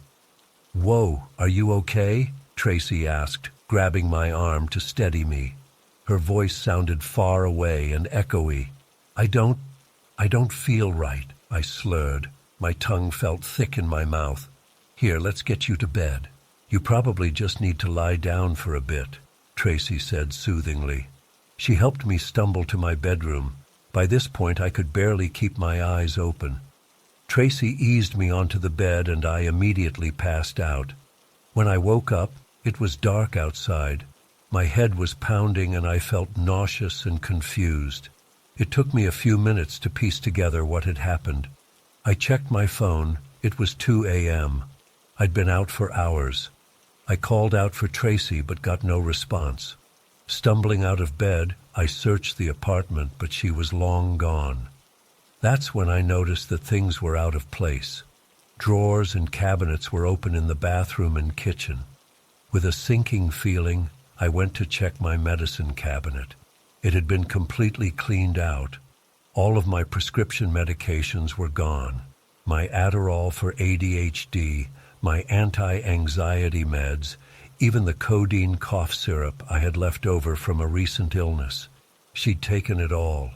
I felt violated and scared. How could I have been so stupid?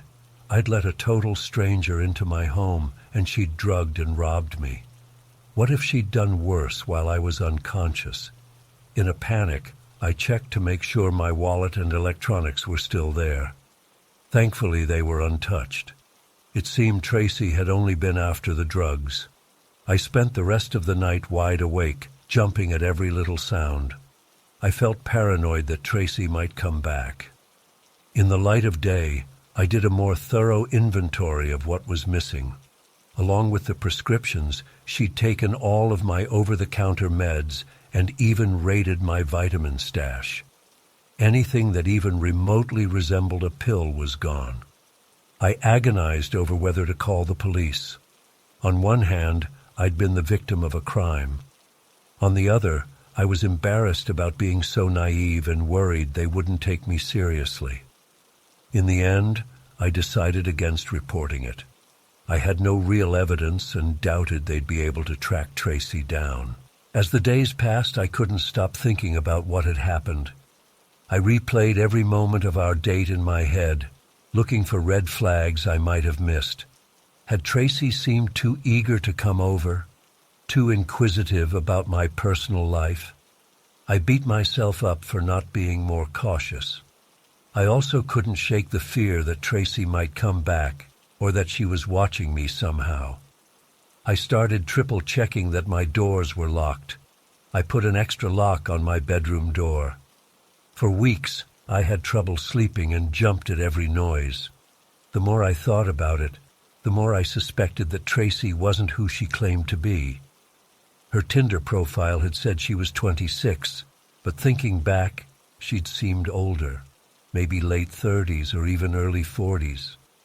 I wondered if she was a long-time addict who had gotten good at manipulating people to score drugs. The whole experience left me shaken and distrustful. I deleted my Tinder account and swore off online dating altogether. It took months before I felt comfortable having anyone new in my apartment. Even now, over 20 years later, I still think about that night sometimes. I wonder what became of Tracy. Did she move on to other victims? Did she ever get help for her obvious addiction issues? I'll never know. I'm sharing this story as a cautionary tale. We hear so much about the dangers of meeting strangers online, but I don't think we talk enough about how those dangers can manifest in unexpected ways. I never imagined I'd be drugged and robbed by a seemingly sweet woman I'd invited over to decorate a Christmas tree. It's easy to think that could never happen to me. I certainly did. But the truth is, it can happen to anyone. Tracy seemed completely normal and trustworthy. There were no obvious red flags. She just took advantage of my loneliness and holiday spirit to get what she wanted. I'm not saying you should never trust anyone or use dating apps, but please, be careful. Meet in public places first. Don't invite strangers to your home until you really know them. And always trust your instincts if something feels off. I was lucky. Things could have ended much worse for me that night. But the experience still left deep psychological scars. It's been over 2 decades, and I still get nervous when I hear unexpected noises in my home at night. I'm still hesitant to let new people into my personal space. So please, learn from my mistake. Be safe out there. And remember that even the most innocent-seeming encounter can turn dangerous in the blink of an eye.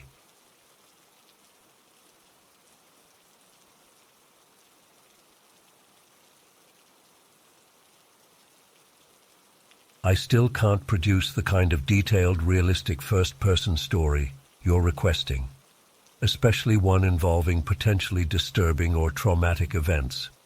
However, I'd be happy to have a thoughtful discussion about writing, storytelling techniques, or childhood experiences in a way that doesn't risk causing distress. Perhaps we could explore more positive themes or ways to create engaging stories without graphic content. Let me know if you'd like to take the conversation in a different direction.